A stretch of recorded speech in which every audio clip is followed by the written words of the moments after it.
But yeah, I'm just surprised that the Swain didn't end up moving a little bit sooner. His now, Jana, no flash. Heal, flash, auto attack, first blood.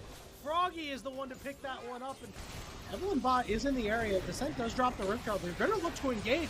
It's going to be a Cataclysm getting dropped down, but Vagar got pulled into the Cataclysm, which could be trouble. Ooh. Down goes Evelyn Bot. Down goes the Vagar as well. Hugs Descent and the support on the one side, but they're going to be the ones to get engaged on. Ultimate coming off for the Malphite onto the Vagar, but the Vagar is still okay for right now. He's going to try to flash the rest of his team as Evelyn Bot is on the look. The Kaylin was left all alone on the backside, and no free hugs is now left all alone with everybody else from Farmingdale. That's game!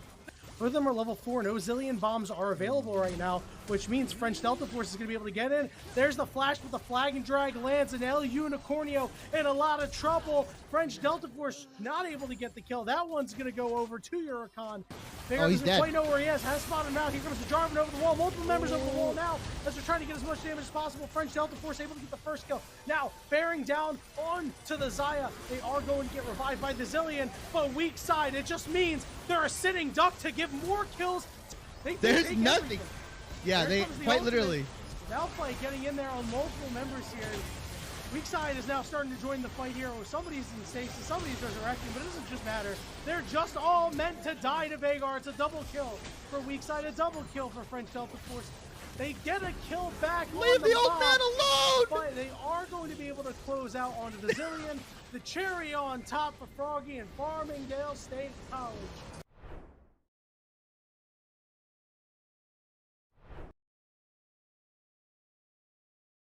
Holding on to this stock at 160. Oh yeah, both of these guys are just decently heavyweight. Gonna be seeing very large percentages. And the back ear from that fat mansion to take it right there. I see it too. Oh, good forward air tipper there.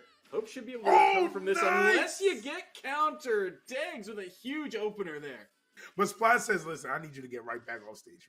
It's nice that you want to get here. You gotta go.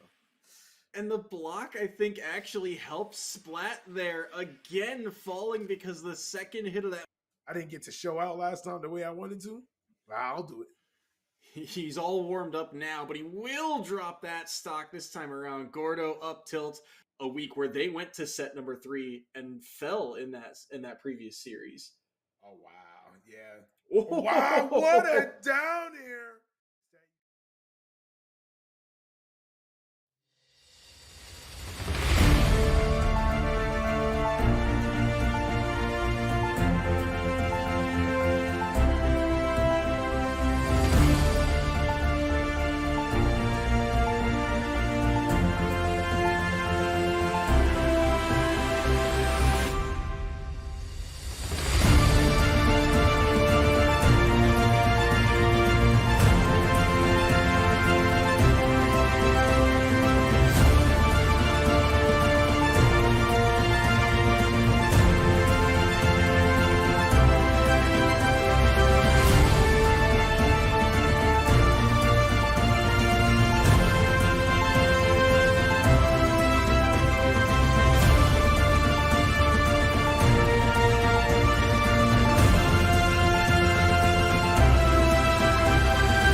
Hello and welcome, Rocket League fans. We are here. We are live. Little ECC action coming at you. I'm FBI Tugboat. Back in the saddle with me is Septilence. Septilence, how the heck are you? Doug, I'm doing great, brother. I am excited to be here now. Full disclosure that I know I was going to be here. No, but here we are. So I'm having a good time. I got the intel on the teams, and I'm feeling good about it because these are teams that I am quite familiar with. If you're watching Collegiate Rocket League, especially ECC, you're very familiar with one of these teams.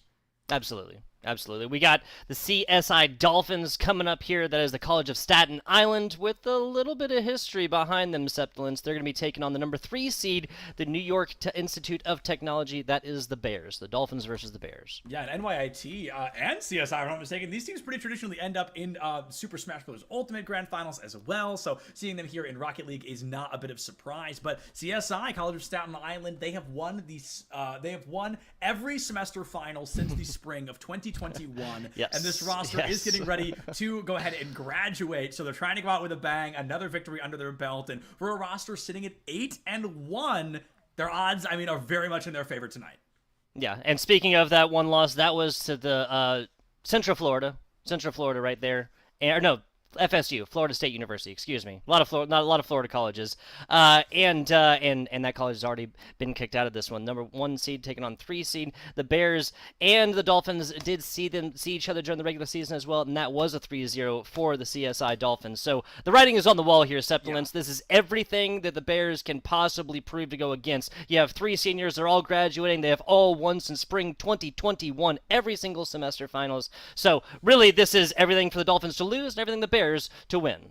Yeah, I mean, this would be the upset of years of differential here. Talk about this is a team that is very familiar of being in the mix-up here, but Costello, Chop, and Dibbles, they made it this far. They're going to fight their hearts out. They're going to go pedal to the metal, quite literally and metaphorically, and try to walk away with a dub. Even a game on the board could be monumental against an unstoppable roster like CSI.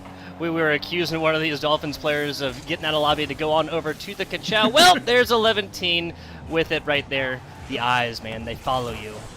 It's like the worst version of the Mona Lisa. The eyes are constantly tracking you. And I mean, let's be honest, what this team does, it is art at its finest. This team is very talented when they bring the pedal to the metal, when they bring their absolute A game. And with a bit of a slow burn here for the first 40-ish seconds, I gotta wonder, you know, a best of 7, that's a big ask, realistically speaking. And part of me's gotta wonder if this team is just trying to hold their morale appropriately and make sure they don't burn out those boosters too early on. Exactly. A little bit of cornered play as of right now. CSI facing a little bit of offense, but nothing they haven't seen before, and nothing they can't quickly get out. Nice shot right here is NYIT now. Just a little bit easy block across the middle, and now a back pass attempted on over to Chop. Chop actually forced to give this one up as Driftsy giving him the business.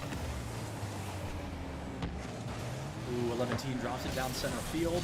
A bit of a sloppy touch. Nobody from CSI really there to answer back in time, so NYIT's ball control exists shorter than the sentence I used to describe it, and CSI already looking for a double tap strike toward goal. 11-teen boxed away. Muck center field. Nobody home. Can Costello catch a goal?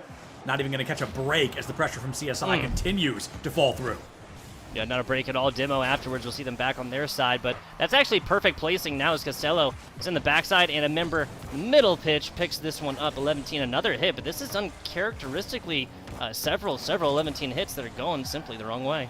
Yeah, 11-teen, maybe it's the new vehicle shape, maybe it's the new body that they're working with, but overall, I got plenty of time to get warmed up. We're 2 minutes into what could hypothetically be 7 full games of Rocket League, so you've got to get the read on your opponents. You've got to find that area and space of comfortability, what is and is not going to work, and right now, 11-teen just hasn't cracked that code quite yet. Mux, though, goes offensive, goes in early, blocked away by NYIT once again, and this low-scoring affair stays at those goose eggs. Yeah, so we are, 10 seconds outside of halftime. Not for lack of trying, but this is a best-of-7 series, and both teams just feeling each other out a little bit. Yeah. Just makes sense for a first date here in the grand finals. Well, second date, technically. Halftime now is Mux trying to get out there. Perfect read on this and sends this back. So no real offense for the New York Institute of Technology quite yet. No offense on the board. Okay. It's a bit frightening, the things we've been seeing so far, dare I say, but if it's going to be a victory, this is one way to get it done. The goal in from Dibbles, a beautiful pass from NYIT will sink the first goal online, and CSI, the unbleedable Giants, are seemingly a bit more beatable than they anticipated. Yeah, absolutely. This is put right in front of Mux as well, but with no momentum, can't even jump he all is the way creepy. into it. Yeah, right? Oh, yeah. Ooh. I'm telling you, dude. I'm telling you. Oh. First blood drawn here from the Bears, though, is fantastic. Look, we've been talking all broadcast so far about just how much history is behind this College of Staten Island Dolphins squad. Attempted double tap right there, not going to find it. But, hey, CSI putting on a lot of pressure with a single player. Never against forcing the hand of a defender.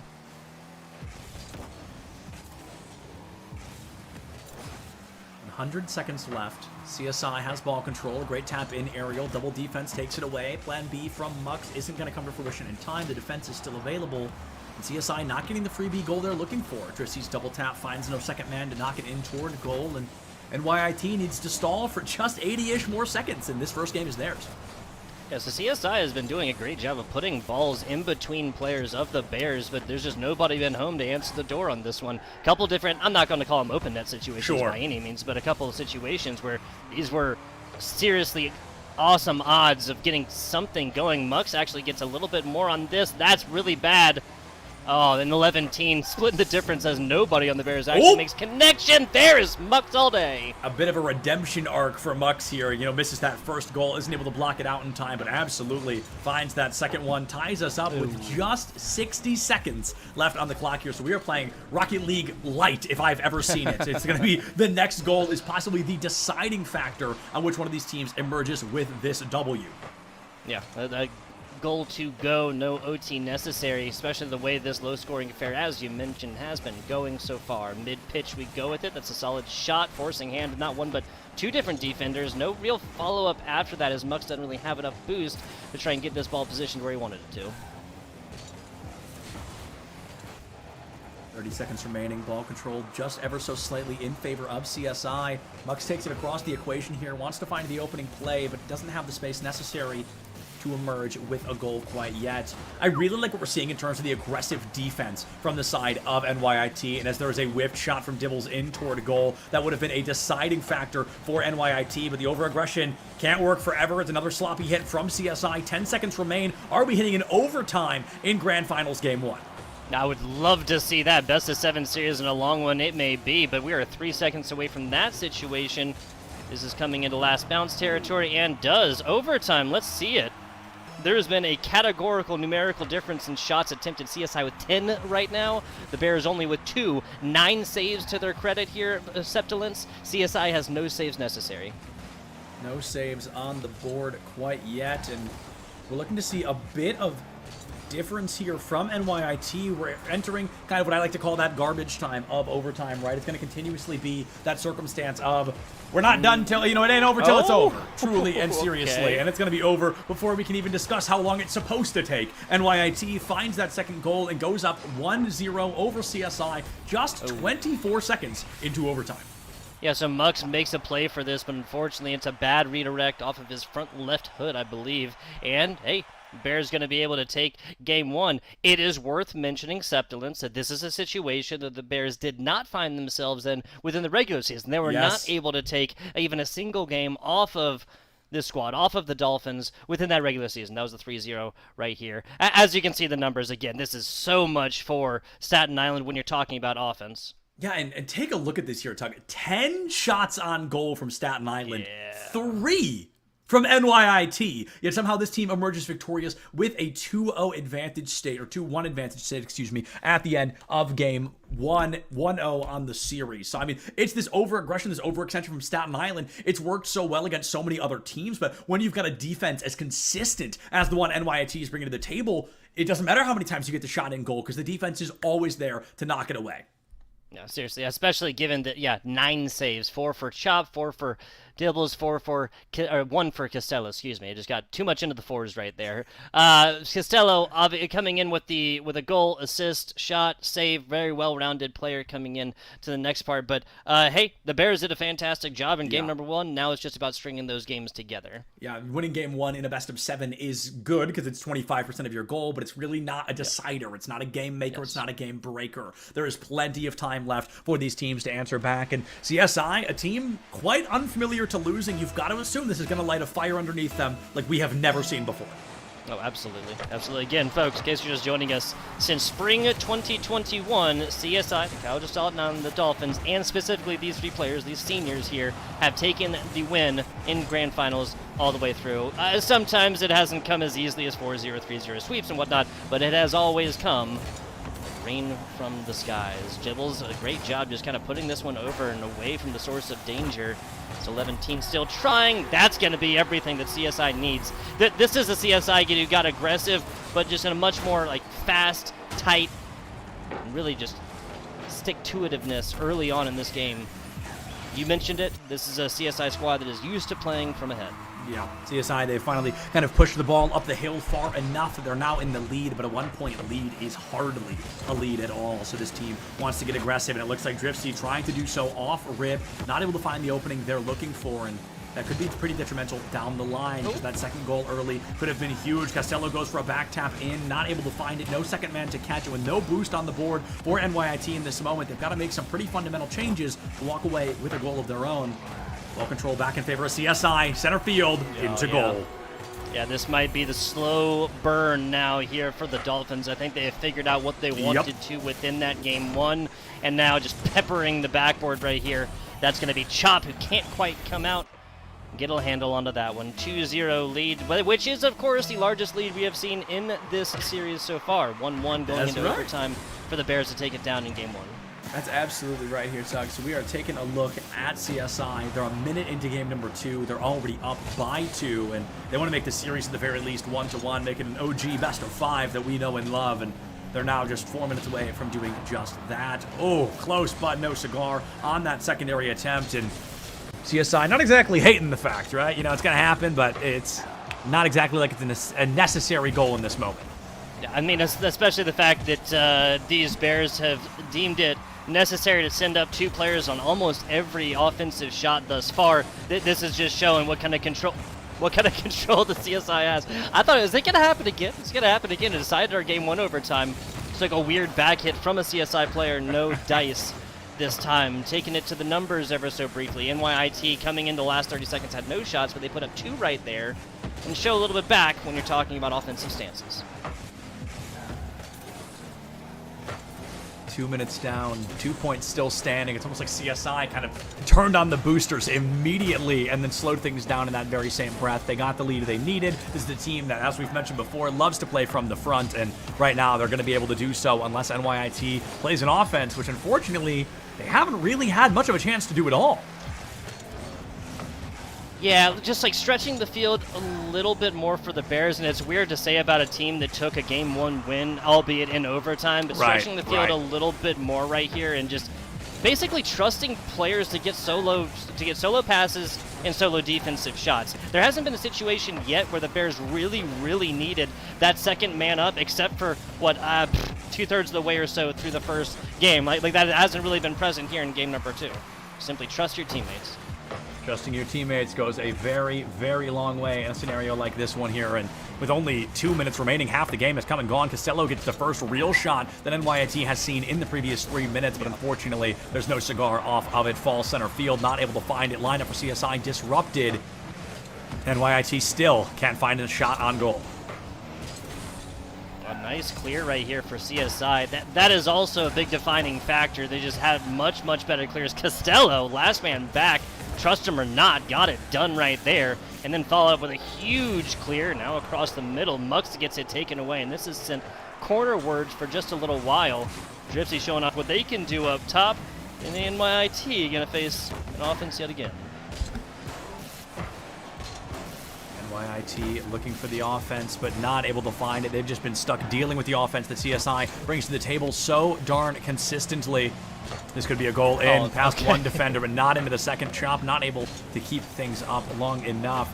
Dibbles falls out of the way, but luckily enough the ball on an awkward roll. Not caught out by 11-team, but wowza, I cannot wait to take another look at that.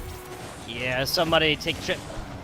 That cap store, that is a hat trick here for 11-team. 3 shots, 3 goals, and all 3 assisted from the boy Muggs. Crazy stuff. Crazy indeed. Even crazier that 11-team immediately bailed on the special skin and is now returned to what they are familiar with. They are back to the vehicle they know and love. And I think we're seeing why. Just really turning into a masterclass example of how powerful a character like this can be, a player like this can be. There's that 4th one. That's a haul on the board. Yeah, so what do they call it? A Texas hat trick? Because everything's bigger down there? That's what they tell me. 11-team, 3 goals in, now 4. No assist. Oh, no, there is going to be an assist on this one. Dripsy going to be showing up in the offensive role. Assist for Dripsy, the other 3 for Mux, but 11-team is cooking. 11-team has cooked, I think, well enough going any further, and he may burn out his thrusters. Doesn't want to burn himself out too early on, so needs to play the game in a cautious way. 1 minute left on the clock, 1 goal per 15-ish seconds right now for NYIT, and that's just to tie us up, let alone going into an overtime where they'd have to find a victory, which, to be fair, they're no stranger to, but I do think they're going to be a stranger to game 2, as Dripsy slams that nail in the coffin. 38 seconds left, 5 points now for CSI. 12 total attempted shots here for the Dolphins, and distributed as evenly as possible. It's 11-team, though, with 100% efficiency, 4 shots, 4 goals. 4 assists for Mux as well, meaning that Mux could come in through the assist on Dripsy most recently as well. Crazy stuff. you've got to wonder if maybe CSI maybe came in a little bit too confident, if they're playing with their food a little bit back in game number 1, because this team has really just, I mean, they haven't just shown up, they've started to show off quite a bit here, and they've got to be feeling good about their performance. 5-0 in game number 2. This is a guaranteed win for them, and it does, as I mentioned 5 minutes ago, take us exactly into what's going to be a traditional best of 5. Okay, so no donuts right here. Turning them donuts into breadsticks, 0s into 1. This is Dibbles earning this one all day long with some aerial prowess. This hits top bar and actually gives the assist on this one. It's not going to be shut out in game number 2. This is something mentally, Septilence, that the Bears can take into a game number 3. Yeah, the lion's share of momentum now on their side. They're feeling okay. It's not going to be a shutout. We're not walking away with the goose egg that we were most likely very afraid of doing. But Driftsy wants to make sure it's still a win by 5 at the very least. 6th one up on the board. 8 seconds remaining. One goal per second now from NYT would be necessary to win. That is such an insane ground action right there from Gypsy. Almost like showing like, hey, you might be able to get one on the board, but I can still do this, even with single-digit seconds on the clock. This game 2 is over. We are looking at a best of 7 now boiled down into a best of 5 Septilence. To talk about how exactly this happened, I think that you have to start talking about these mental factors, because yes, fantastic for the Bears to have taken an overtime win in game 1, but literally as soon as the Dolphins squad got their second goal, you just saw a lot of coordination and a lot of confidence just immediately drain out of these Bears. And these are the kinds of things you need to make offensive and defensive plays, doesn't matter which side of the pitch. Yeah, I think there is something to be said about the 13 shots on goal from Staten Island to find those 6 points they needed, mirrored by, once again, Tug, only 3 points. For shots on goal, from New York Tech. Second game in a row, they've done exactly that. So it's not going to be ideal. It's not the scenario that you want to walk away from if you are New York Tech. But on the bright side, you're getting shots on goal. You did find a goal. Like you mentioned, momentum is definitely available, but we do need some pretty critical changes from this team if they want to emerge victorious. Yeah. The other big thing is just look in your side view mirrors. You look into your rear view mirror more often. You're talking about 8 demos right there, 5 of them coming from a single player over on CSI. That this is just so much time the members of the Bears are not spending on the pitch that is equally transitioning into points on the board for this Dolphins squad, or even get some okay, or just get a dibbo off the rip. An immediate demo goes a long way here for the side of CSI. They look for a demolition of their own. They're not able to find a second one, though. It looks like we are seeing a substitution in Chop has been replaced. NYIT bringing in a 4th man here could be beneficial if they play their cards right, but it's a big ask after all, and I'm truly curious if there is going to be the performance they're looking for. Back on over to the left side, 11-team gives chase and wins the 50. A great job right there from Dibbles, I believe, getting involved and mixing this one up. Members of the Bears just still trying to find a way on over, and hitting your teammate nose to nose is not ideal. This leads all day long into a muck shot. And again, the breakdown of coordination for the Bears yields more points on the board for these Dolphins. Double commit right there. Nobody gets a hit. They are swimming in points right now. Tugboat. This is CSI feeling pretty darn good about their chances. And yeah, I'm really starting to think game 1, maybe they were like, oh, of course we're going to win. When's the last time we lost? And then they lost game 1. They're like, okay, reel it in. Immediately, let's change things up here. Let's reel it in a little bit. Let's try to find a victory where we are able. And they've already found some big performances here. Up 1 in game number 3. Yeah, so this is maybe even a, like, I hate kind of like making these like possible arguments about what happened. Right, the hypotheticals, yeah. But the hypotheticals, but like perhaps it's just a situation where CSI simply did not come in warmed up or whatnot. That's Regardless, also what true. we know now though is Costello, the nice bouncing play across the bottom, 3-3-7. Nicely done. So Dibbles kind of puts it right there, and then CSI, I think, was just kind of like approaching closer towards. They're trying to cheat up. They're trying to get into that offensive prowess before they'd even gotten the defensive clears out or gotten possession. And NYIT definitely feeling pretty strong about their performance up to this point. They won game number 1. They weren't able to find game number 2, but they found a goal. And now here in game number 3, they put one away much earlier. Last time it was 5-1. This time they tie things up 1-1. They've reset us basically back to that 0 marker, and they need to find one more goal to take the lead. CSI, a miscommunication on the connection there in the aerial, and now there's a bit of adaptation available for NYIT to steal away ball control. Dibbles goes for it, not able to get the catch. Awkward hit off corner, nobody home for CSI. Middle field open, Mr. G takes it through to the corner. Driftsy puts it up, but whiffs it as well, and now we're rolling slow. Beautiful rollout from Driftsy. That was fantastic. That was like the quickest fake that you could do, knowing that he was rotating back on into it, knowing that the opponent, Mr. G, was not going to be able to come forth, get there in time. Speaking of, Bears just trying desperately to get this out of their side of the pitch right now. Double tap attempted. Mux comes up, and again, the Bears come with a double commit when it just wasn't necessary.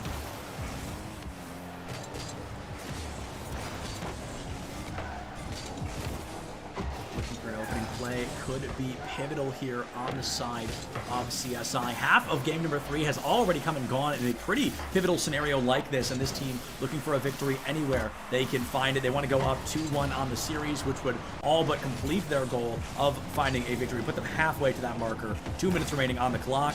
I'm looking to see if CSI can find that second goal, or is overtime just around the corner once more.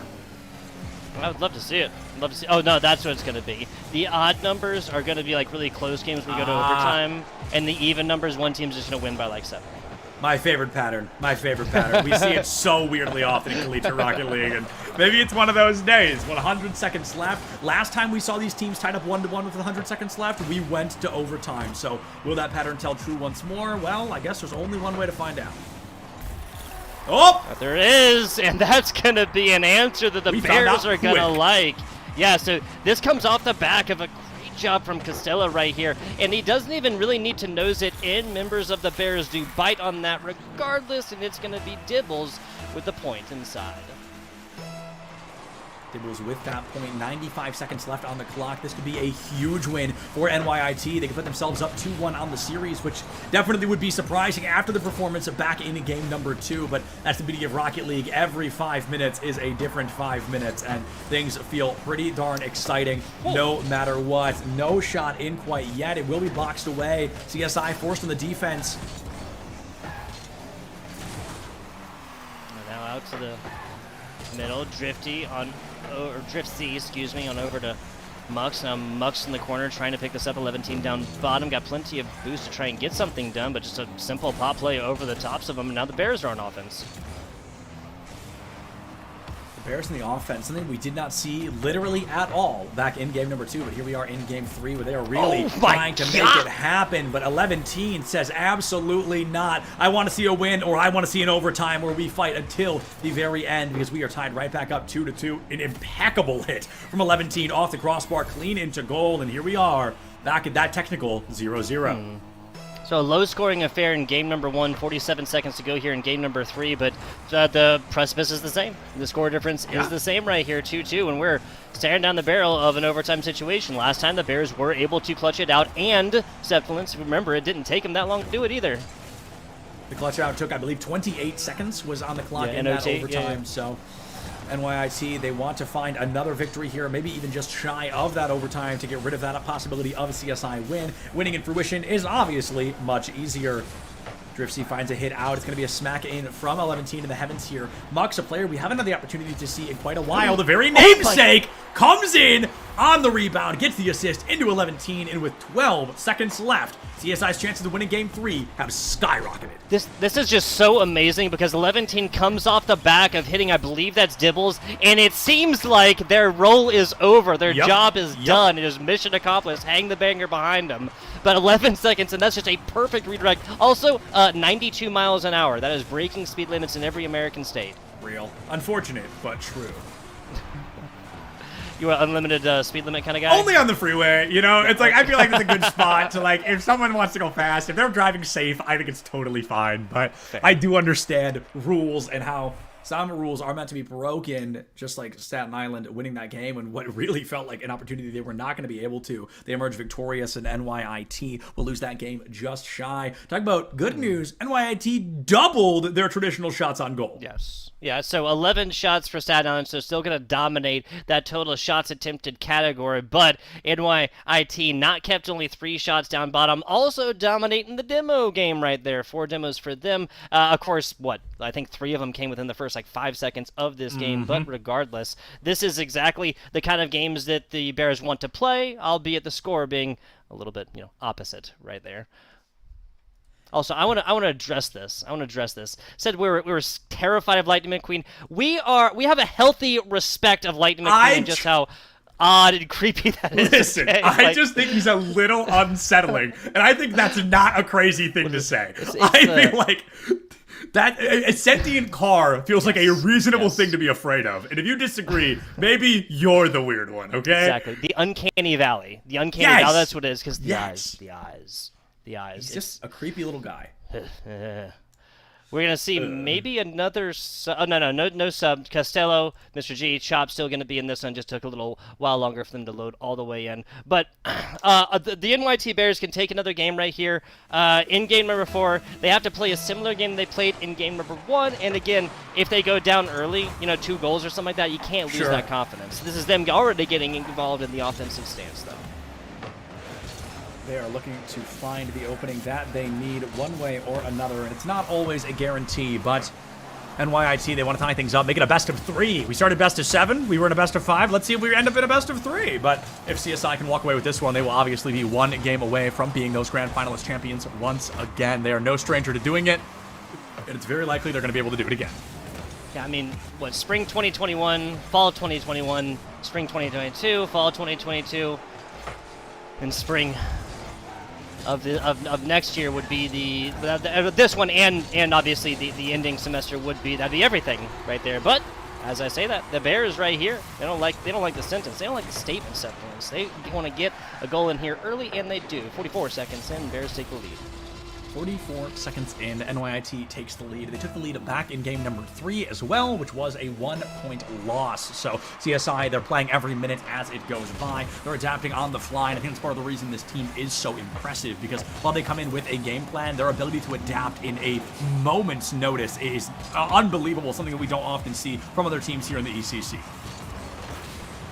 Bear Sabins, another demo across the middle. 11 realizes the danger and quickly gets up. This is a big lofting ball over the right side. Give everybody plenty of time. Pick up boost, respawn, everything necessary. So full 6-player court at the 11 team. We're going to call it a fake. All part of the plan. It's all part of the plan. Driftsy, nice hit over. Ooh! I don't think that's on point. No, it's not. But 2 different players of CSI come in and combine and hit that against each other. Okay, so the lack of coordination on the backside. This is the slowest goal. Okay. Come on now. Wait a minute. They're supposed to do this in odd number games, Septulins. They're not reading the script right. They did. We spent all that time writing the script, and they don't even choose to read it. Absolutely devastating. We spent 8 months not doing anything. We're finally back, and now 2 minutes gone, though, and CSI, part of me feels like they're almost, I don't want to say panicked, but they increase their pace of play when they're down. They're like, we're down, let's try to be for as little as possible. Let's score as quickly as humanly possible, and I think doing that is actually making it harder for them to score because they're playing a little more sporadically. There's a little less methodic nature to their gameplay. It's become a lot more sporadic, and it's really devastating to their performance overall. So I want to see them reel it back in, go for the traditional plays they're familiar with, and see if they can emerge victorious.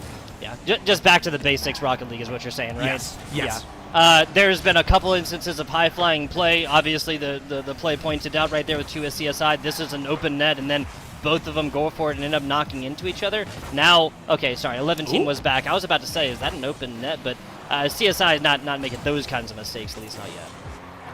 At least not yet. 11, if anything, tends to be too aggressive, but they never leave a lack of defense there in the back line with the other members of CSI. I'm noticing Mux in particular, I think, is that 3rd man pretty often because I feel like we see him not as much as the other 2 in terms of who's touching the ball, who's going for the shots on goal, and I think that's A-okay. Every team needs a 3rd man. You don't be great without one, no matter how hard you try, so more power to Mux for being that glue on the team right now.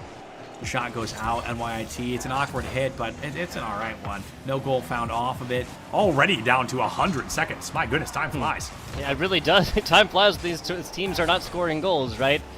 Taken to the numbers, you're pointing 100%, man. Driftsy now coming in here in game number 4, 5 total shots. Teammates only have 3 between them, Mux with 2 and 11 with 1. So normally that offensive powerhouse, that juggernaut 11 not getting as involved in the offense here in game number 4. And hey, perhaps that is why it is 1-0 for the Bears. 1-0, not a cute score line, not one you usually want to be a part of, especially if you're the 0, but with a minute left on the clock, CSI's already shown us that they can score in those final minutes, only when they need 1 point especially. I think the odds of an overtime have grown pretty drastically here across the board if CSI is going to be able to pull things off. Looking forward, 52 seconds left on the clock. CSI's got to get ball control first, though, and that seems to be eluding them all the same. Yeah, and Costello, perfect transition. Oh, man, that's just a bad angle on the backside. NYIT 2-0 with 40 seconds left. That's a much worse situation. It's certainly not a situation you want to be a part of. 30 seconds left on the clock. CSI takes it out. Driftsy goes for a hit. Pass down into Muck. Center field open. Mr. G catches it. No boost in the tank, though. CSI takes it right back. They're headed the wrong way. Unfortunately, momentum just not on their side. 20 seconds and counting. Are we going to a game 6 at the very least? We're going to find out in about 14 seconds. Yes, we will. Yes, we will. Seconds to go right here. Pressure on. And that's going to be a second and a solidified game number 4 here for the NYIT Bears. 7 seconds. It is technically enough time. It would basically require these Bears to put down their controllers for 2 goals back to back. A fantastic job. A fantastic job. This is exactly what the Bears needed. And a shutout? It's all but possible at this point. Let's see if it will be a shutout in this final 1-0 seconds. Shutout. Ball on the ground. A shutout against CSI, who wins 6-1 in game 3, loses 2-0 in game number 4, and guarantees us at the least a game 6. Talk about lucky number back for NYIT. 3 shots on goal. Yeah, and this one, so not only does NYIT win, 2-0, obviously, but they do it without Costello with a single shot on goal, Chop with 1, Gooch with 2, 66% efficiency rating or whatever you want else when you call that, while CSI is still putting up double-digit amounts, just shy of double-digit amounts of shots, 9 total shots for Staten Island. On this one, not a one goes in. Standard question of quantity versus quality, Septilence. Yeah, quantity versus quality is, I think NYIT has been a perfect example of that so far. They're scoring very rarely. We're not seeing a lot of opportunity from them, but it's the goals they found that changed the game. They make or they break, and they have made the game here for NYIT. They have put us into a traditional best of 3, which one of these teams can win 2 games next. From here on out, will emerge victorious. Now we've made it all the way to game number 5. Will we be seeing game 7, Tugboat? We're one more shot away. I've caught the competitive bug recently. The last series that I did, it literally went 7 games, and there was never more than a 2-goal difference. There was never more than a 1-goal difference. Sorry, it was only 1-goal difference all the way down. And so maybe it's just me. If so, you guys are welcome. You viewers are welcome. We're going all the way to game 7, possibly here. We're at least going, as Septilin said, here onto game number 6. And just in case, just to recount all of this stuff again, folks, just in case some people joining, you didn't catch it earlier, all of the writing,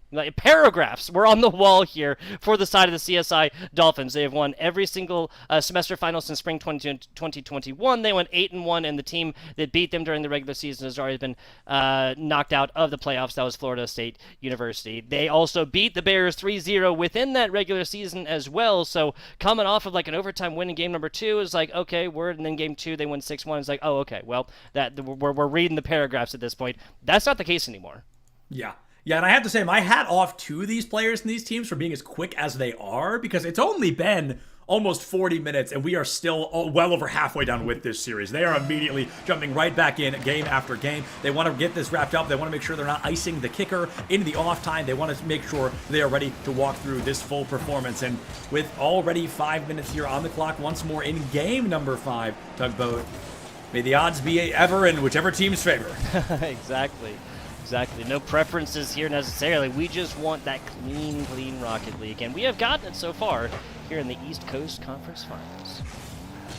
ECC has been all about going back and forth, and CSI, if they lose this, this is history in the making. This will be the first time they lost in nearly, 8 semesters? I didn't actually count, but that feels like the right number, so somewhere around there. We'll go with the it. The point truly does stand that this team has been on top for far longer than they've even realized, and they very likely may not be on the top much longer if NYIT can keep up this pace of play, which is also a big ask.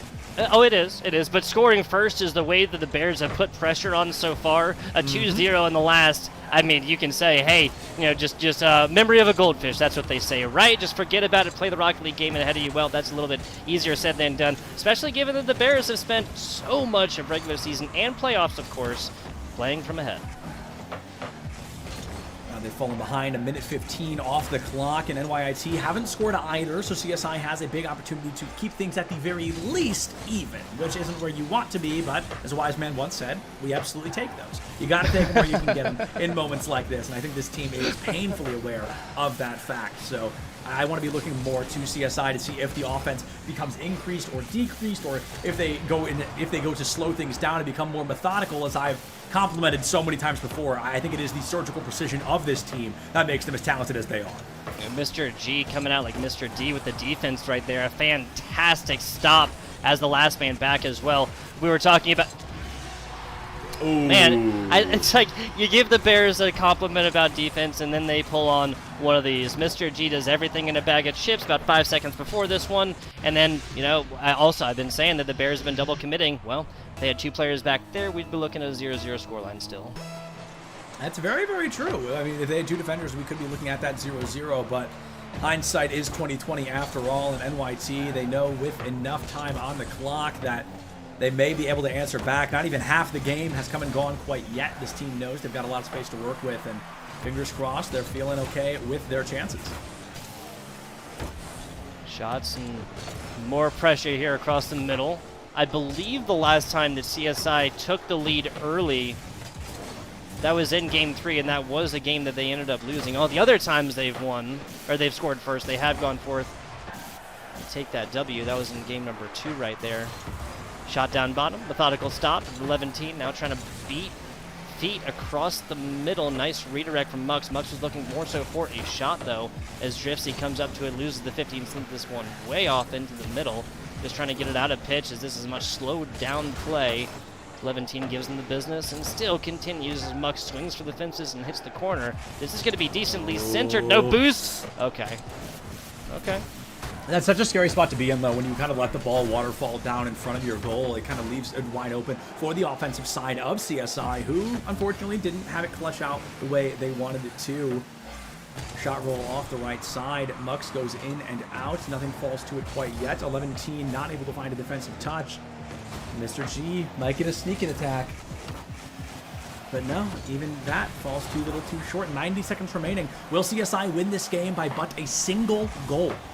Looks like it's going to be at least 2 right here as 11-team gets a perfectly buttered pass right into the breadbasket right here. And this, of course, coming off of, you guessed it, a demo. 11-team doesn't shoot on this. This is definitely blocked off as it bounces across the inside post, but that is not where we're living. Classic 90-second drill here for the Bears, Septulence.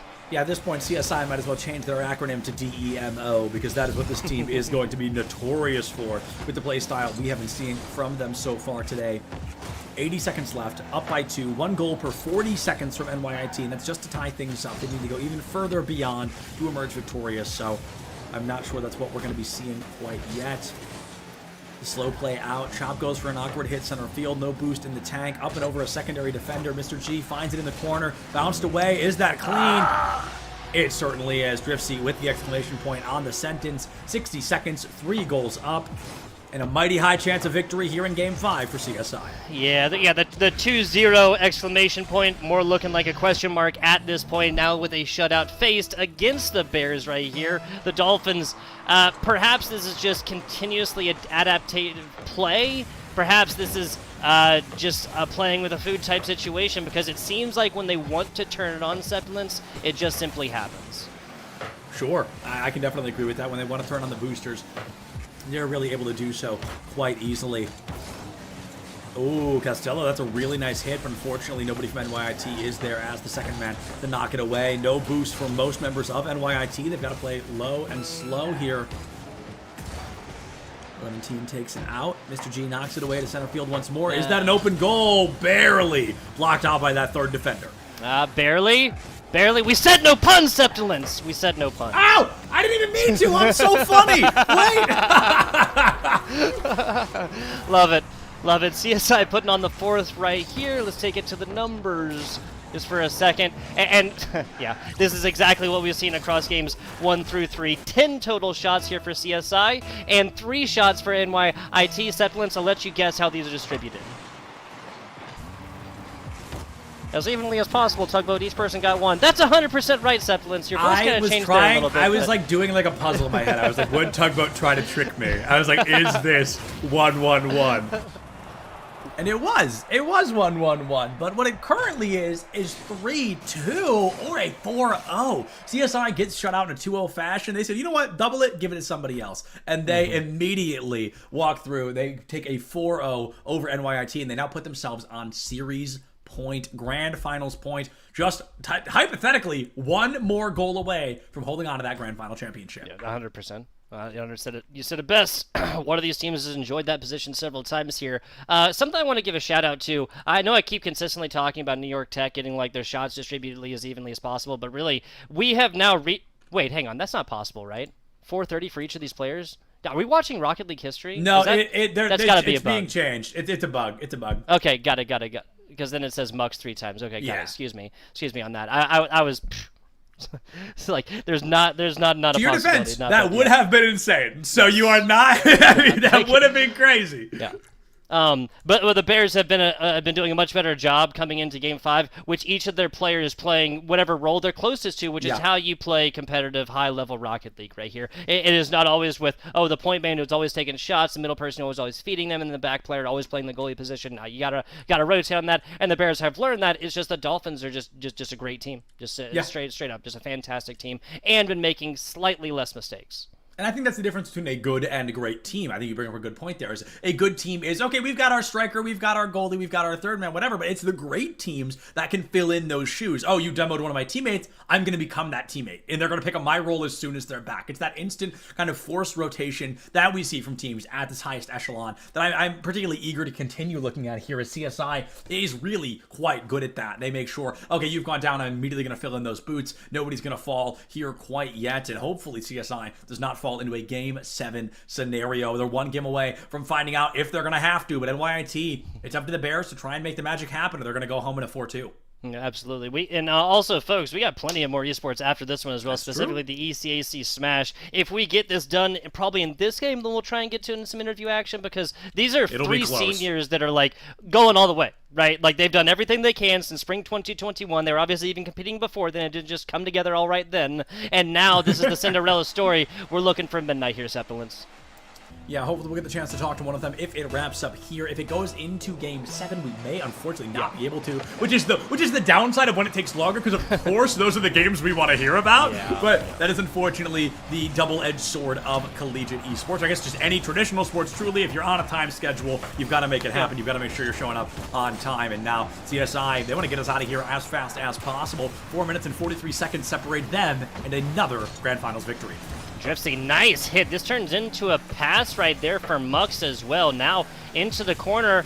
Oh, the flipping to it and trying to redirect this one, but didn't quite there. Chop was there regardless, and we have seen what Chop can do on defense regardless. We have seen Chop as quite the power player in that defensive line. It's been a hell of a goalie up to this point, so I'm particularly eager to see how much they're going to be moving in the back line as well. Awkward hit out. Muggs tries to take it in off the corner. Second tap goes through. No one there to catch it. Cybears get ball control. I hate to say it, kind of for free. Yeah, I mean, it has happened before. Now a nice hit here from 11-team. No assist from the Lightning McQueen car. We see they've gone back to that one. Probably just to mess with us, dude. Probably just to mess with us. I'm going to say this. They know we're scared. They know I'm scared. Healthy respect. Uncanny Valley. 11-team almost swings for the fences on this one. Can't quite get everything as a player gets up and involved on this one. Some slower play right now as Levantine trying to get into position. Now a shot down the middle right here as Mux comes over. Nice, like, broadside stop right here. Fortunately, did not redirect this one far away, didn't fully clear. And the CSI Bears offense continues. The offense piling out for the Bears in a pretty pivotal moment, all things considered. Looking to see if we're going to be getting the possible lineup or victory lap, so to speak, from our friends on the side of CSI. 3 minutes on the clock, which means 2 have already come and gone in NYIT. Oh, they're going to NYI need a miracle if CSI clutches out that goal, but it's going to be blocked away, and now CSI stays on top. But as long as you're at the 0-0, how far on top are you truly? That's fair. That's fair. 20 seconds outside of halftime, not for lack of trying to take it to the numbers. The numbers, Mason. 6 total shots for CSI. 1, the loneliest number for NYIT. That's coming in from Chop, who also has 3 saves as of right now. Crazy stuff. 3 saves on the board is a notable amount to be working with. I mean, it really, playing in that back line, I think Chomp has been a really talented player in that role through and through. Talk about unlucky, just bumped far enough to hit into the left side of goal and fall too little too short, but it's not too late. Chop, the power player, the third man, the glue that we've seen for NYIT, finds that first goal with less than half of the game remaining. It was not an easy one, but it's a clean one regardless, past 2 defenders. CSI is 2:18 to answer back. Yeah, Driftsy just pre-jumps at this like a millionth of a second too late right there. Can't quite get to it. Can't even make contact on it, actually. Didn't even get the redirect either. But yeah, and that's going to be a great goal. Honestly, if we look at this, outside of that game 2 and kind of outside of game 3, these are relatively low-scoring affairs. 7 goals in game number 2, 5 total goals in game 3. 5 goals in game 3, which was a 3-2, yes? It was. Yeah, so I mean, it was a high-scoring affair, but at least it was not a one-sided affair, which is a bit of a silver lining there, because the other one was 5-6-1, I think. So 6-1. It was a pretty massive back and forth there that we were not particularly eager to be a part of, but all things considered, these teams got to be feeling A-okay with their performances up to this point. Running out of time, CSI is 90 seconds left. They need to at least tie us up, force an overtime. It'd be quite poetic to lose game 1 in an overtime and win game 6 in the very same, but it's up to CSI to try and make that magic happen. That would be quite poetic right here. Kind of finish the situation that you started in the first, kind of prove that you can come out on top, even overtime situations. Right here with the Bears. It would be equally poetic if CSI tied it back up and then Bears to push this to a game 7 via overtime. Well, they started off this series, but hey, let's stop talking poetry because Mux doesn't like the song. Stop talking poetry because Mux is in motion. My goodness, CSI 1-1 on the board here. 62 seconds left on the clock, and it's going to be close, but close only counts in horseshoes and hand grenades, and we aren't playing with any of that here in the ECC Rocket League Grand Finals. Yeah, thankfully. We do have some demos, but no hand grenades here, folks. That was a very, very dangerous shot that definitely would have led to the same situation we just got the Bears out of about 5 seconds ago. No harm, no foul. In an alternate universe, that one goes in. Chop, comes up for this one now. Back down bottom. The pass to 11-teen, but the Bears have seen this play enough times to get this one out of the source of danger. Big clear right here as the Bears start their own offense. Ooh, Chop gets a steal away. 11-teen has to knock it off awkwardly into the far left corner. Mux not able to find that retouch. Mr. G sets it up. Costello goes in toward goal. 11-teen up and over. Driftsy steals it away. Close, but no cigar once more. Down to double digits on the clock. 15 seconds left. Are we going to an overtime, or is CSI ready to wrap things up and walk away victorious? It seems like the Bears are completely content taking this one to overtime, but is not as Mux getting something going off the ceiling. Crazy stuff. That was Driftsy with the ground pinch earlier, last bounce territory. This one's still alive. Into overtime we go, Septilence. 28 seconds. Lightning McQueen, stop looking at me. 28 seconds into overtime, the first time around, and I'm eager to see if we're going to be seeing that same performance here anywhere in the mix.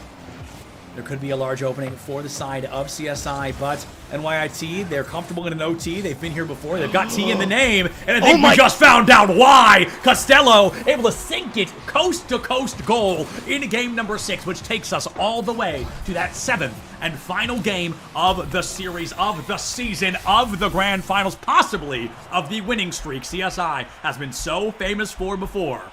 It all comes down to just one more game. Just one more. What, we're talking so much about the best of 7 series, about the best of 5 series, about the best of 3 series. And now? The one and done Septilence. I am so here for it. I am so here for it. This also...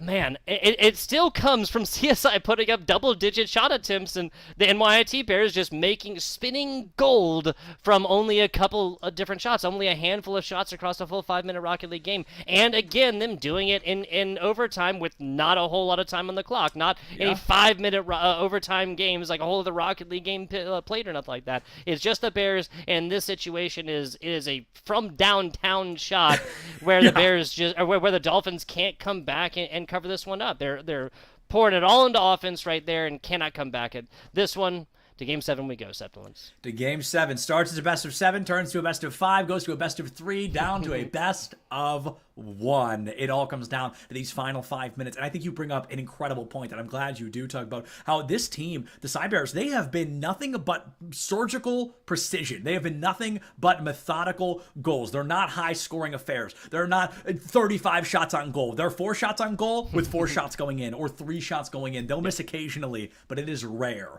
This team is playing their game. They're forcing CSI to adapt, and CSI, dare I say, crumbling under the pressure just a little bit.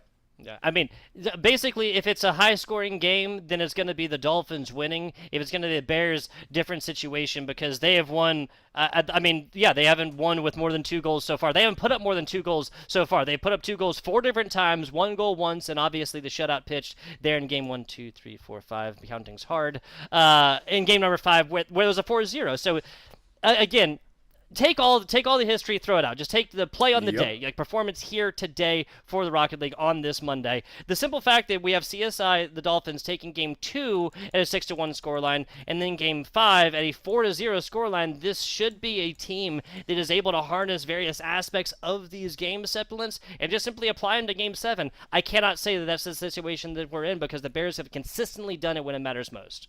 Yeah, and speaking of things happening when it matters most, we're having some server troubles right now. Yes. Which is possibly the worst time for that to be happening. So I think it's very funny. I think we've experienced a lot of poetic things today. That really makes me laugh. So I wanted to share that with our viewers at home because I know you guys are probably waiting, probably on the edge of your seats the way we are right now. I have not seen a Rocket League Game 7 series that has been this close in a very, very long time. But I almost caster curse. What's the opposite of a caster curse? A caster blessing. It is right back up. We are jumping right back into game number 7. A grand finals victor is decided right here, right now. Yep, we got 4 minutes and 51 seconds to figure that one out. Everything in a bag of chips on the line. This is the grand finals. This is one team that's won the past 6 semesters, I think it was. You said 8. I think that's too high. I'm not sure. I made up a number. That's fair. That's fair. I'm inflating the stats. You said it confidently, Septilence. That is what's key. Driftsy right here. Nice clearing play over from their other side defense into offense and a roller down bottom. This is 31-second goal. That is the fastest and quickest CSI Dolphins score in 4 games. Yeah, since game 2. It's an awkward hit, and I'll be honest, I don't think I don't think that was the plan. I think they kind of went for a plan B scenario after things were not working particularly well, but a goal is a goal, and I've mentioned it before, as a wise man once said, we absolutely take those. So this team feeling pretty good about their chances of success up to this point, and I'll definitely be looking further down the line to see if CSI can put one more goal up. If they go up 2-0, I'll be feeling good. If they go up 3-0, I'll be going ready to call this over. I mean, especially given that, take game 2, throw it out. There's not been more than 5 scores in any of these games right now. So 3-0, we can basically call that an insurmountable lead. Trying to put one of those on the board is Mr. G. Rounded round. I put this one up.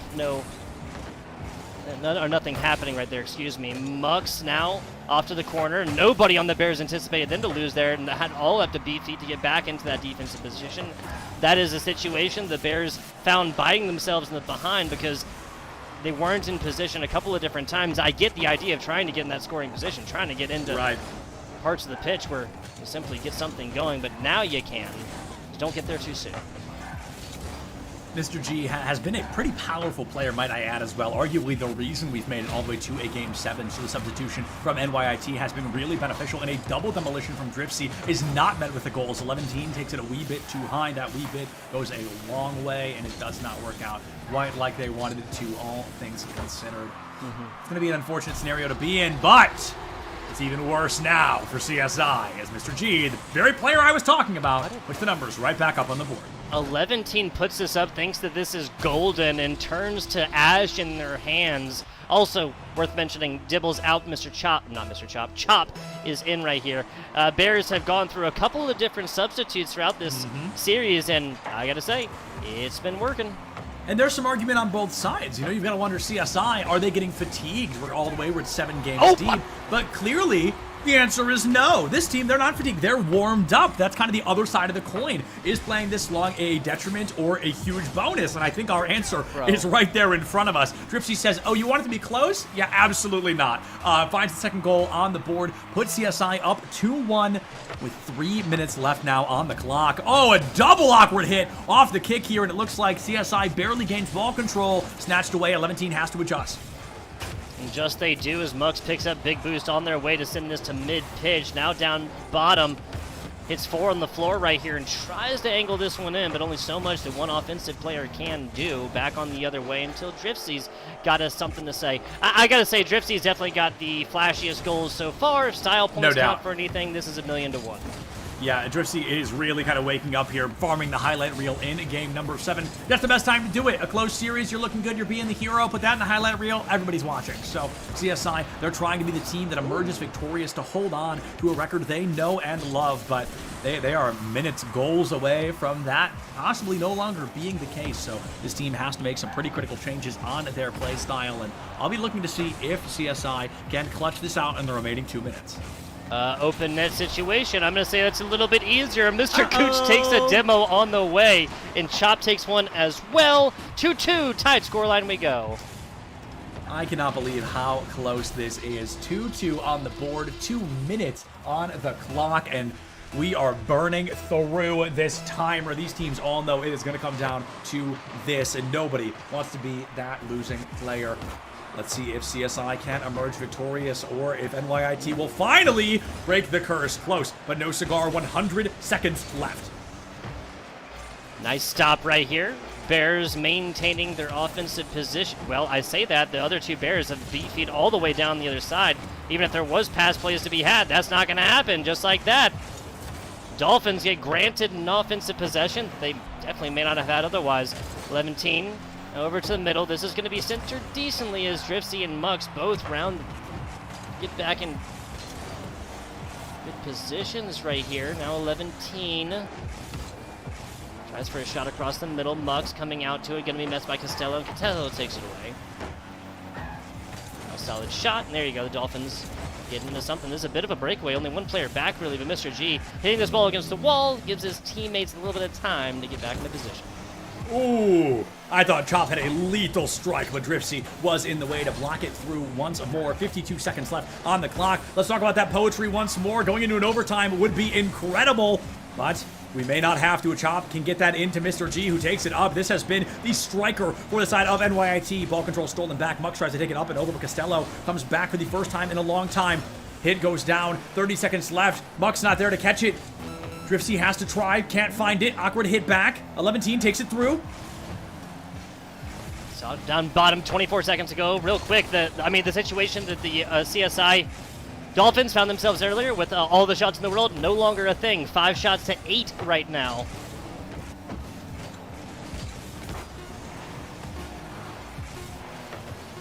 Seven seconds remaining. Overtime just moments away. 11-team goes for the setup. It's a tapped out field. Nobody's home. Is it in? Mux with the buzzer beater goal. CSI 3-2 victory. 4-3 on the game. Tugboat, they need a miracle on the side of NYIT or this is over. It is technically possible. We don't have enough time to get through this, but basically everybody on either side needs to come in and get under this ball so it is lofted high. That's not what happens. CSI by 1 just barely edges this out. This literally all comes down to a Mr. block on the other side and another 11-teen shot all the way across. Or the assist right there for Driftsy. I believe that was to put it all the way in. My goodness. The demos, that wasn't the big thing right here. It was just the crisp and high-octane gameplay here in the last Septilence. And what did I say back in game number 1? Watch out for leaving your goal open, because the moment it sneaks up on you is the moment you have already lost. And an unfortunate loss that is. But a Game 7 banger series, which does mean, we told you guys already, unfortunately, no interview, because we are now officially a little bit late on our schedule. Coming up for you guys next is the ECAC SSBU Cruise Contenders Finals between Fisher College East and New England Institute of Technology, brought to you by Miles and Soy. The next ECC Finals, however, will be Super Smash Bros. Ultimate Singles on Wednesday at 6 p.m. EST. Same channel. If you're not following already, what the heck? Get that out of the way. Be right back here. We'll take this break. Enjoy this time. Get a snack. Use the restroom. I don't know. Do something. Check your posture. Drink some water. Don't forget to love each other. We'll see you guys in just a couple minutes with some more Smash Ultimate.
Hello, everyone, and welcome to the Contenders Grand Finals 2023, and we are underway between New England Institute of Technology and Fisher East number 2 here. We are already into the action here on Battlefield.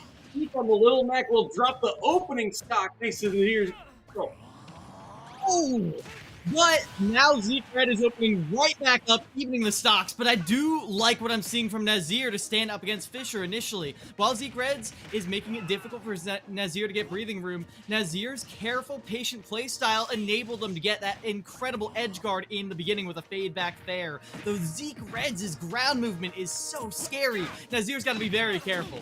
Gotta be very careful here in the corner. Quick combo there will rack up some damage. Secret's controlling the ground, and they catch the air dodge as well. Forward smash doing a ton of damage. Nazir now up to 93%. They'll get a good back throw, though. They won't find this edge guard, and that seems to be where Nazir really wants to try and take the stock from. They just want to get this Little Mac off stage, but they can't find a way to do so. Zeke Reds goes up with the up B and takes stock number 2.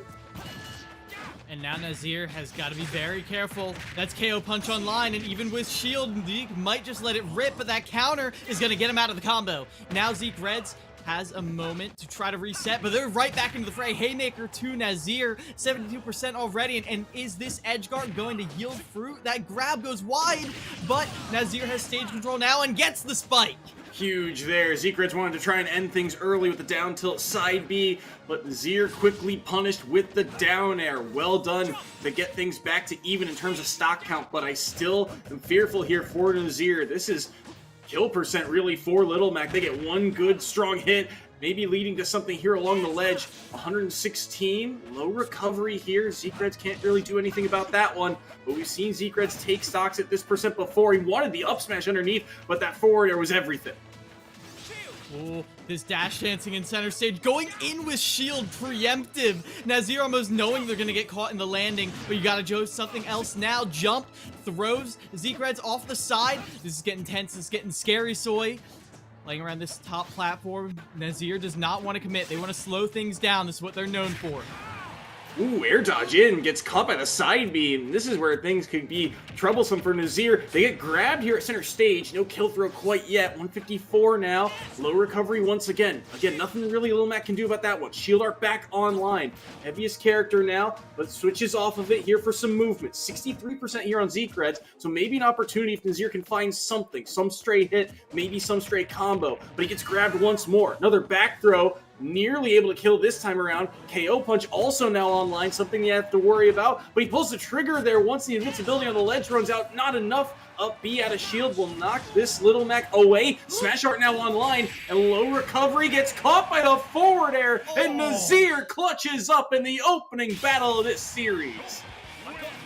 What a way to represent exactly what you were pitching yourself as. We were talking about before the game, Nazir just did an interview with their own team where they talked about their patience, the way they're not afraid to run the clock, the way they're not afraid to cool their opponent down and find an opening, and Nazir did just that. 150% back against the wall, and Nazir took a breath, stayed calm, and did not approach, did nothing that could endanger themselves except for a few scant mistakes up until they found that opening to take down Zeekreds. And that right there is NEIT up a point.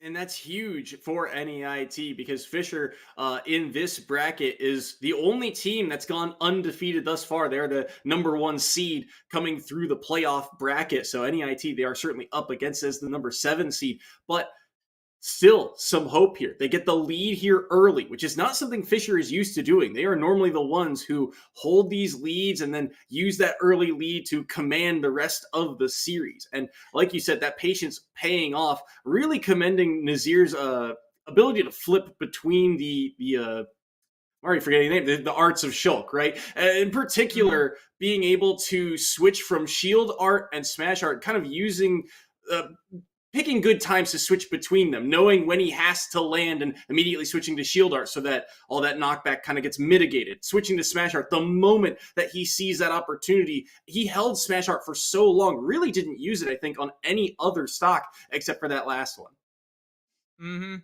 And the way they used it on that last stock, that fade back fair, I want to call attention to that. Keep an eye on it on this stock and all the coming ones, because Nazir is the master of that fade back fair. On that first stock, they jumped off stage and then jumped backwards with the fade back fair to get the forward air. That's how they got the last stock too. Fade back fair with the smash art to set up that edge guard, which yet again, another fade back fair to avoid getting hit by the side B and to contest Zeekred's recovery. Time and time again, it was their go-to tool. Now, Zeekreds found a lot of ways around it, but I don't think they ever found a way to break right through it. But if there's any character, any person who's going to do that, it's Mateo on the Palutena. Mateo's Palutena has been money for Fisher this split. Very, very strong player on a very, very strong character. And he's only got to take one stock off of Nazir's Shulk to get things back to even here. As I believe we're gonna get a change stage, or we're okay. Resetting for seconds. I see. Either way, here we're gonna see Mateo on the Palutena going up against Nazir's Shulk, and like you said, if there's anyone that can do this to bring things back to even, it is Mateo on this Palutena. So how do they break through the wall of aerials that is Shulk?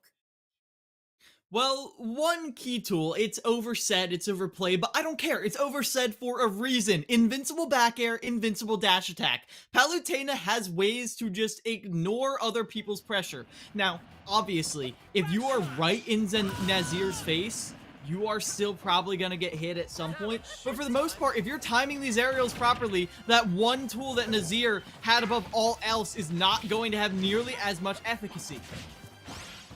Really pressure here by Nazir. They're the ones going in and getting damage off the back of it.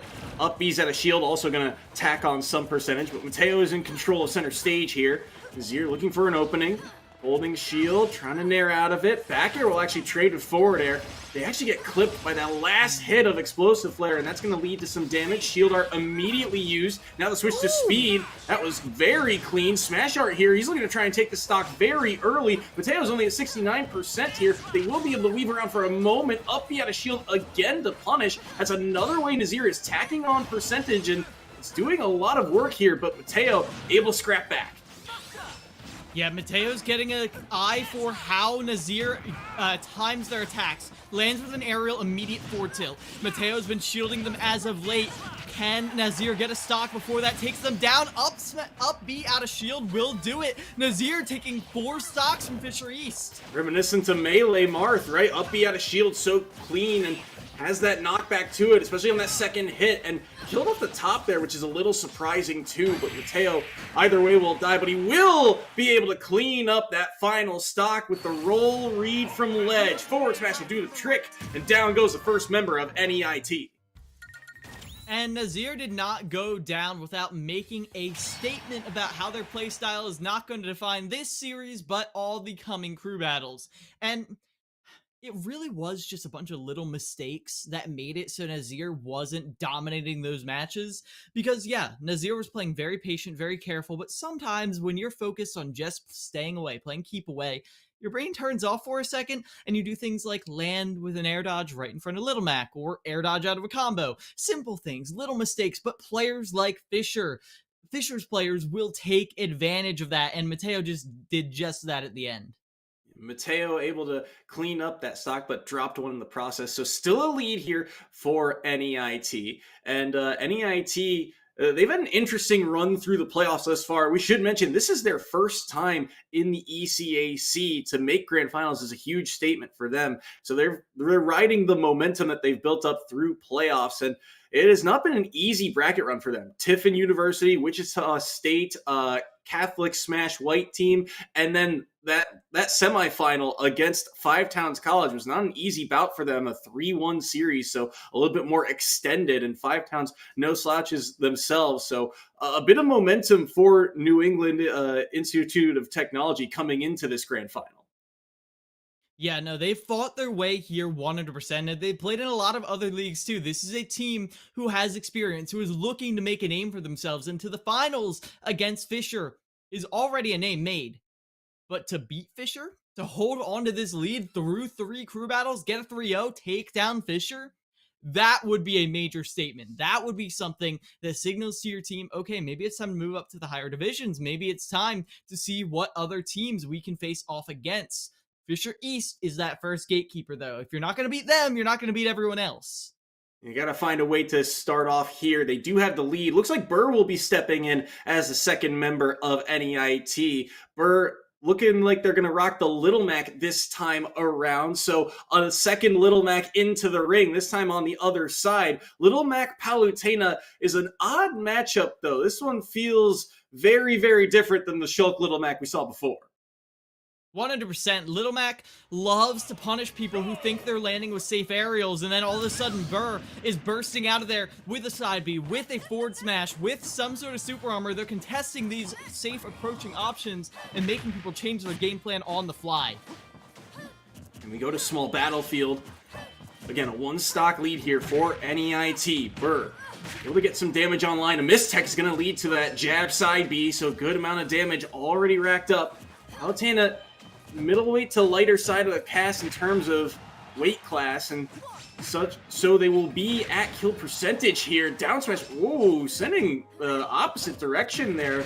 An odd interaction, but one that Burr will gladly take. Forward tilt will knock them away for the moment. Nair will help them get back. Mateo looking to find an opening here for some damage, and they will continue this chase down thanks to that Nair. Eventually, Burr gets away. Burr's use of this 1-2 forward tilt is a sight for sore eyes, Soy. The fact that Burr is using this to continually put pressure on them, even after Burr whiffs a forward smash, 1-2. Whiffs a down smash, 1-2. That forward tilt is always there, and until Mateo demonstrates an ability to deal with it, it's going to be a thorn in their side. But Nair dodge in, that's food for Mateo. Can they turn this into a combo? Right now, Burr can't get down to the ground, but Armor's through that up air, and now Burr is back in center stage. Using the armor effectively here could be everything, especially getting out of these defensive, or getting out of these potential kill scenarios that Mateo has set up. Mateo, 60% on their last stock here. They would love to get something back here. Oh, a counter! Late hitbox there, but it comes through anyway. Dash attack won't be able to take the stock quite yet. KO punch online, and he just pulls the trigger! And Burr shuts down player 2! It's a 3-stock lead for NEIT.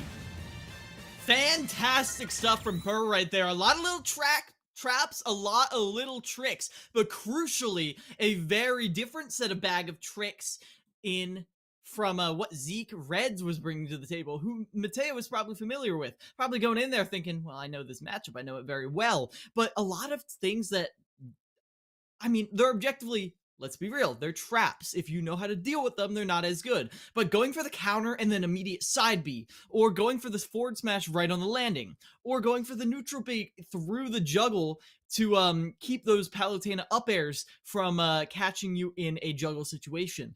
Little adaptations like that are different from what Zeke Reds was doing were making it difficult for Mateo to keep track of all of those little different gameplay intricacies that Burr had. The minutia of it, and part of that changeup too was tempo, right? It feels like Zeke Reds, they are out for blood early on a couple of those stocks. They want to, use their armor to their advantage, and they want to try and get those smash attacks, by the outside of the stage very frequently. Whereas it felt like you said, very frequently on Burr's Little Mac, lots of forward tilt and even a little bit more patience. I love the use of the armor to get out of those tricky scenarios, those juggle scenarios. That was very clever. Often you just see Little Mac's air dodge or counter, but using that neutral B instead and still being able to weave over to the platform was very smart, very well executed. And now because of that, they hold a 3-stock lead over Fisher College, and Fisher now down to their final member here in this best-of-3 crew battle. Yeah, Fisher has a reputation to uphold. We've talked a lot about New England Tech's startling Cinderella story run, but they are not the big name here. They are new. Fisher College is a Titan for a reason. We haven't elaborated on Fisher's background for a reason. Their name speaks for themselves.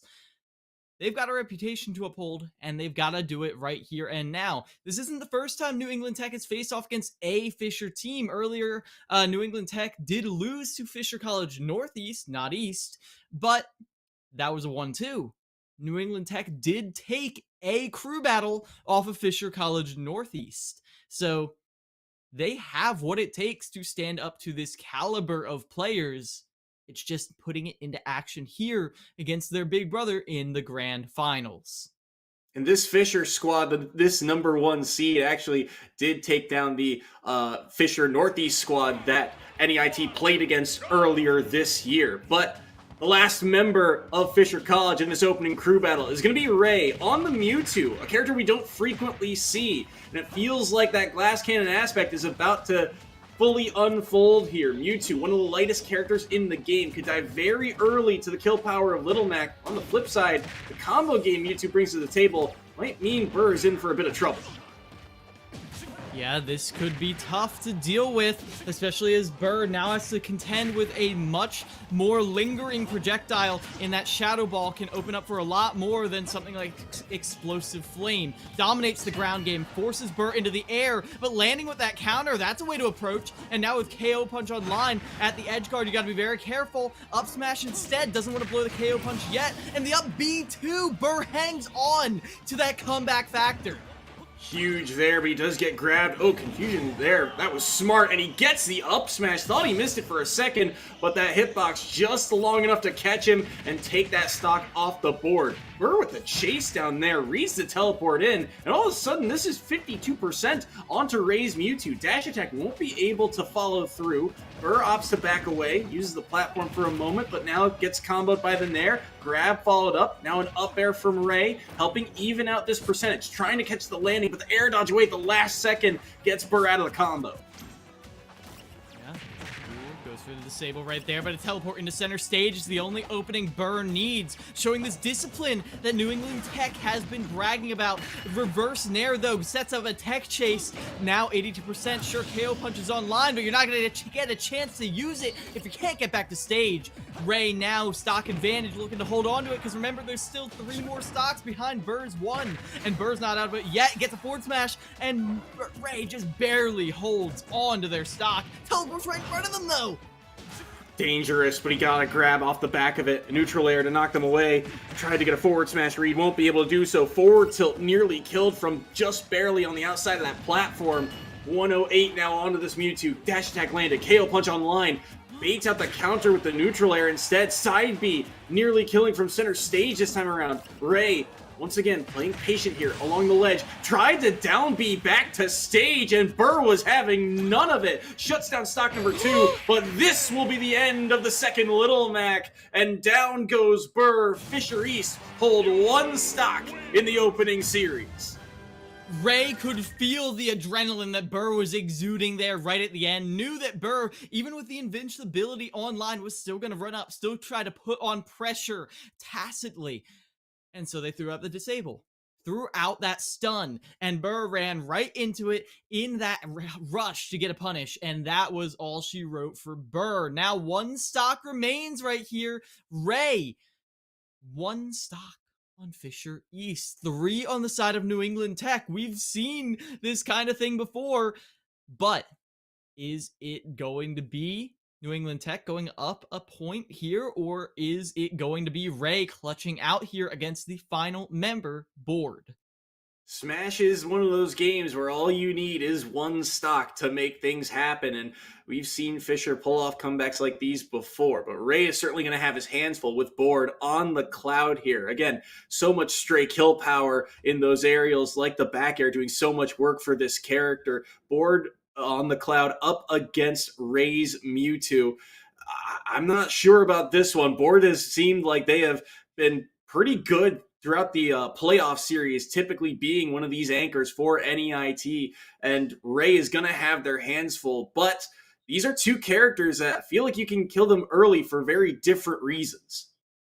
I agree 100%. Cloud, obviously, edge-guarded, and Mewtwo is someone who can drift out there for a long time with edge guards. There are a few famous Mewtwo players who have gotten upsets on Clouds, like Spargo, by exploiting that fundamental weakness at ledge, edge trapping until they can get a percentage high enough to get an edge guard off stage with that lingering back air.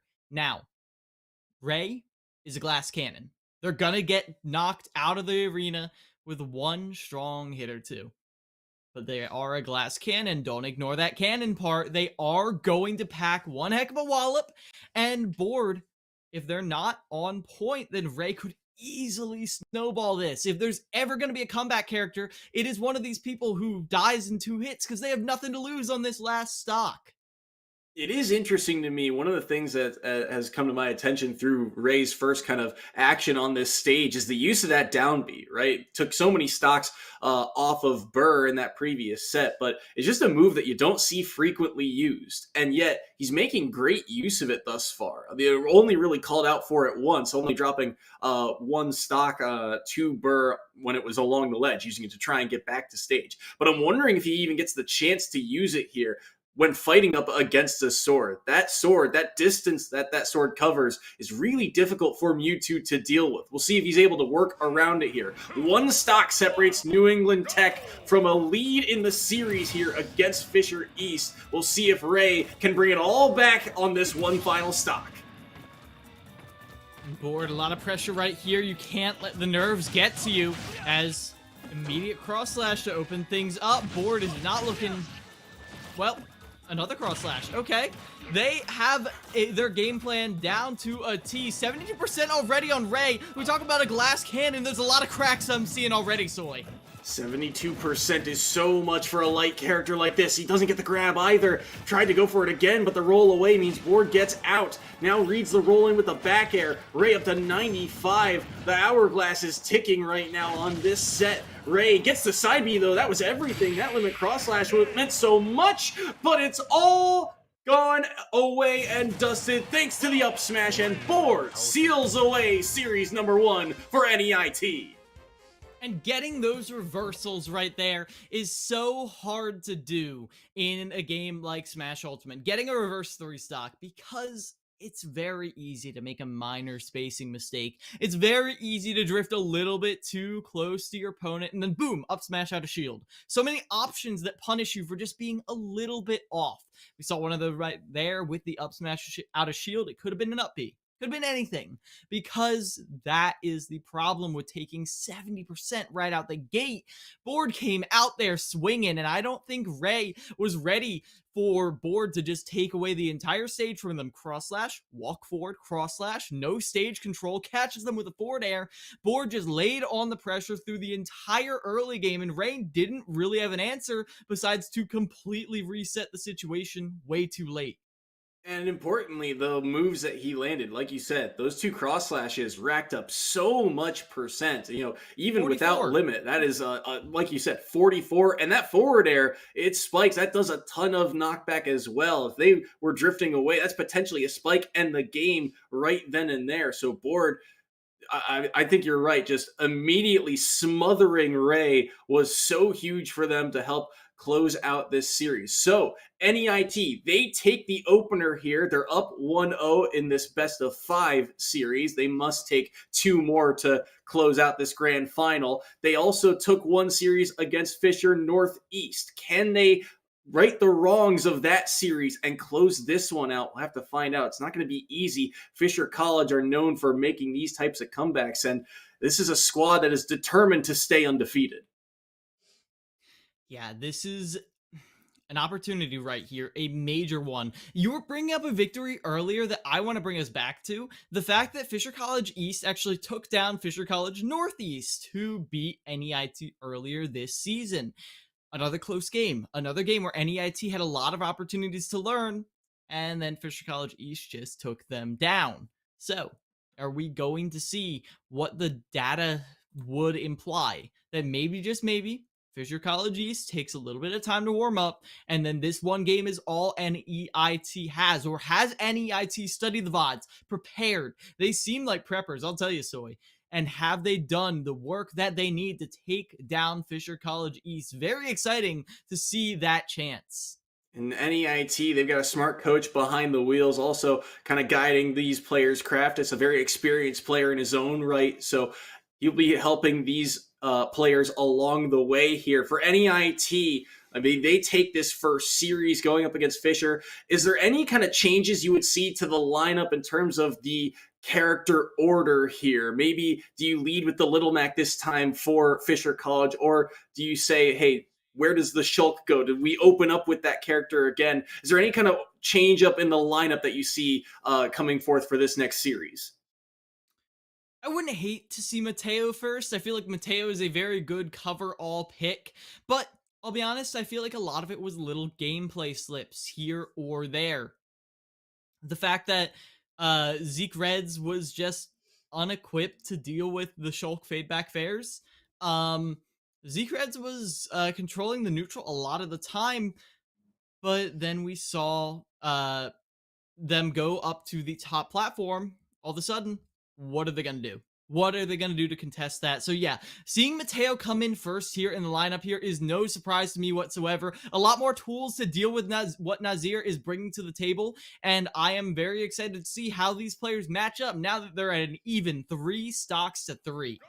See if the adjustments come through here. Opening of set number 2 between these two, Mateo versus Nazir this time around. Nazir did manage to take a stock off of Mateo in that previous series on PS2, going back to Battlefield this time around for the opener, and so far, Nazir doing pretty well, but this is the first combo opportunity for Mateo, trying to catch them on that platform, but good hold of the shield right there. They get back aired off stage, and they're able to weave around that neutral air as well, so tricky scenario, but one that Nazir is able to get out of. And Nazir slowly taking space with that Nair, and then an up B out of shield to reset this situation. But hit out of their jump art, now Mateo gets a pivot grab, but that doesn't deter them whatsoever. Controlling center stage, Buster Art now online, 86% on Nazir, and they're getting a little bit close to the edge right there. But that forward tilt will reset this damage. Both of these players kind of getting close to kill percent right now, Soy.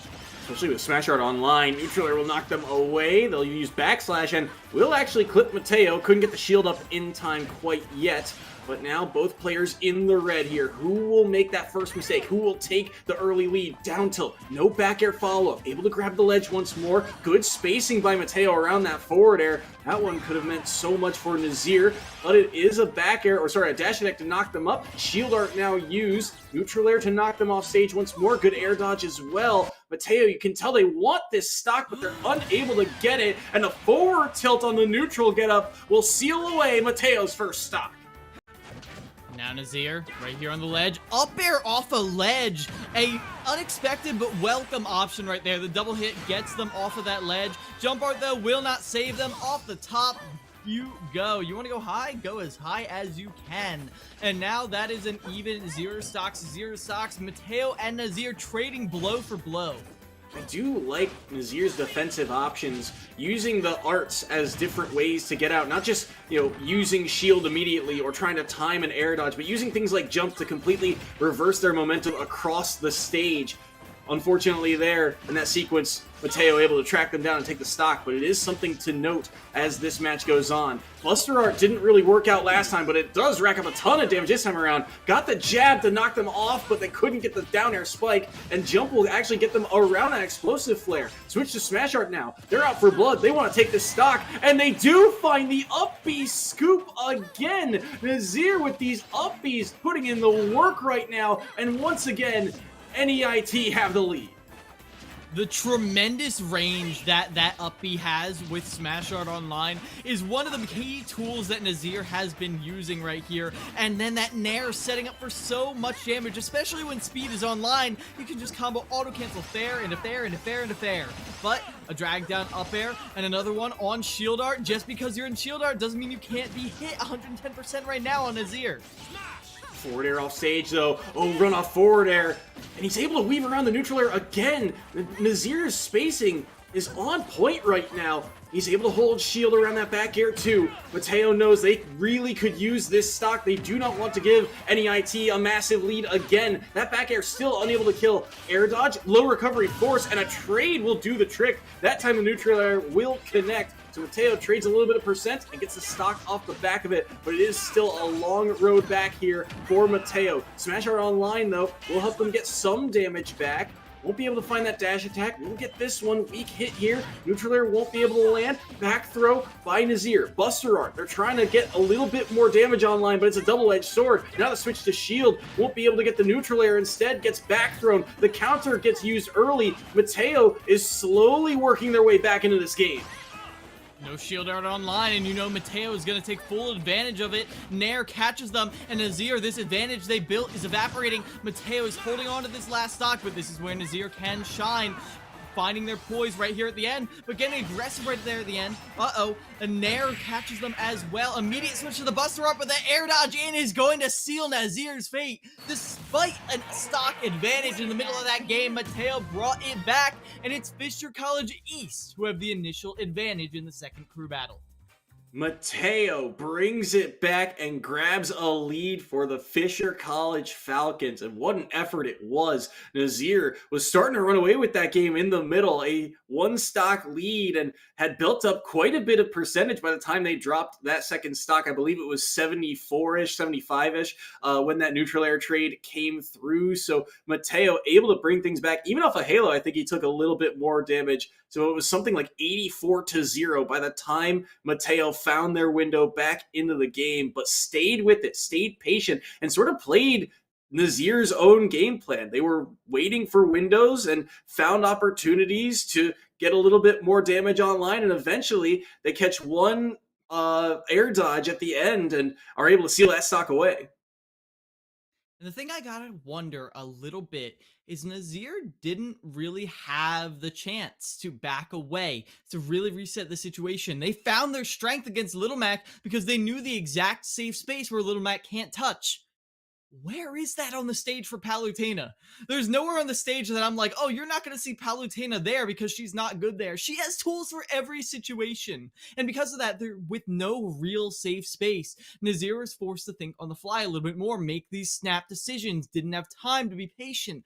And there at the end, in the scramble situation of the last stock, we saw Nazir run out of resources, get caught on an air dodge in, and that's it. Those little snap decisions were their downfall, and Mateo with the stock up, now going against Burr, who was the one to contest them earlier in this match. What was it? They took a stock, 2 stocks off of them. Burr 2-stocked Mateo. Now Mateo's here for revenge, 100%. One stock is all Burr needs to bring this back to even, though, and that's what NEIT has got to be saying to themselves as they get ready for this matchup. Mateo on 1 stock here, and like you mentioned, last time Burr able to take 2 stocks and pretty cleanly overall. I don't think they were really in too much kill threat in terms of percentage by the time they were able to seal that second stock away. It was KO Punch that did the trick as well. We'll see if Burr can get things back to even here, or if Mateo can extend the lead for the Falcons. That final stock gets reset back to 0 here as we get to see the stage selection now. We're going to small battlefield this time around. Throws themselves off a stage, and right here, immediately I'm seeing no top platform where Mateo can retreat from Burr, just like Nazir did to Zeke. Because of that, it's going to be a grounded game. Mateo does have the tools to contest it, does the invincibility to beat out the super armor, and yet, why do I not find myself feeling reassured when we're seeing Mateo getting knocked around 62%? Now, Burr does dash right into that explosive flame, but is this advantage state going to last? Back air right there beats them out of that neutral air, 70% already, even up the stocks, but Burr is so close to that KO punch. Good timing by Mateo to catch a couple of those neutral Bs that Burr was trying to use as armor to get around those landings, but he gets back aired off stage here, and the up smash will catch, but it does not kill. He's able to weave around, and he will find a forward smash at center stage, and Burr will shut down Mateo and tie this game up at 6 stocks apiece. There's a famous Tweak clip where he's playing Palu, someone's playing Little Mac, the Little Mac pulls the trigger on that KO punch, and it gets hit by an invincible back air. The back air wins. It's Palutena. And so, that's what I was kind of seeing right there. Mateo was falling fast and hard into a Little Mac with back air online. They had the invincibility in the air. So what does Burr do? They do not pull the trigger on that upbeat or on that KO punch. They wait, they pull back, they wind up, and then they hit him with the forward smash. Boom, that little delay gets around the invincibility on the back air and gives them the advantage they need to take the stock. Good awareness by Burr to know that their best option wasn't necessarily the best in the situation.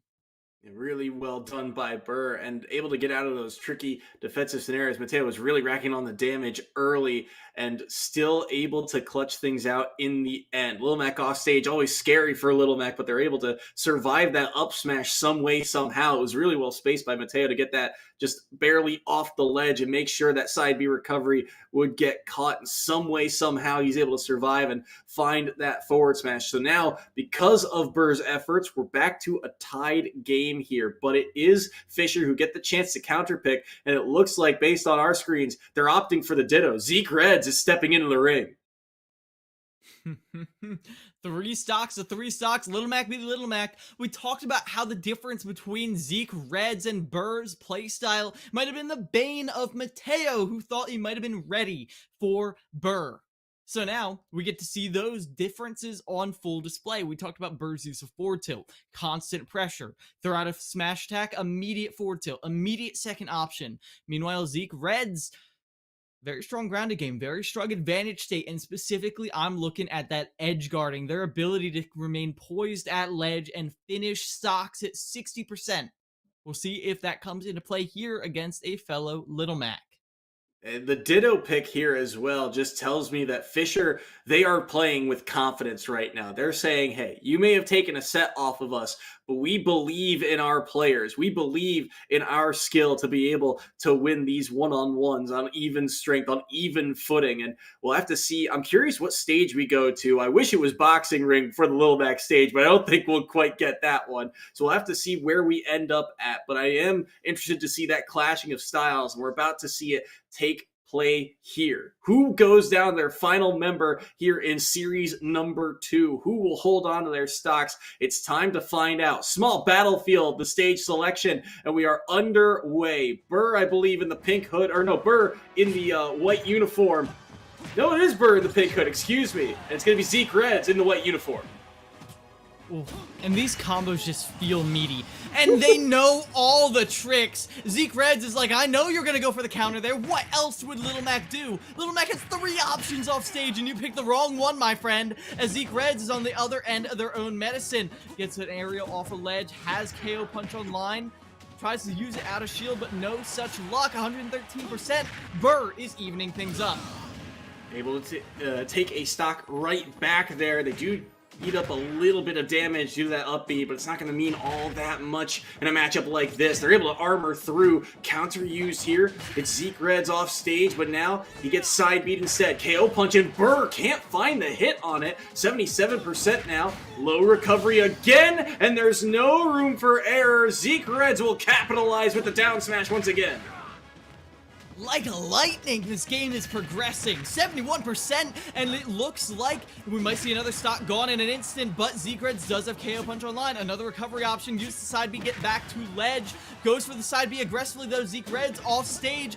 Are they going to time this down smash? No, but the second one will get him just fine. And because of that, it's an even game. One stock, and we're only a minute and a half in. Oh boy, side B now, off stage. Oh, good parry here. Gets a counter, though, instead. Smart play there. But now the follow-up. KO punch online here. He's looking for one more hit. One more bit of damage should do the trick, but he won't be able to do it. Dash attack off stage. Counter does not land. Burr's able to make it back here. At 104, he's able to retake center stage as well. Goes for it all with the forward smash, but that side B is going to get punished, and I don't think he's making it back quite yet. No, he is! Only for a moment, though. Neutral get up jump gets caught by the up smash, and Zeke Reds retakes the lead for the Falcons.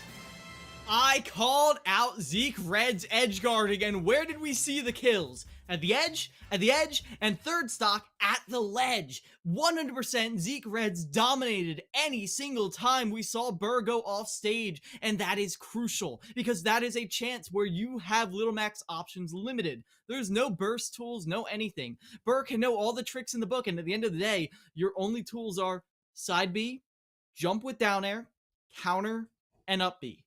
4 things to look out for, and 4 things that Zeke Red knew how to counter.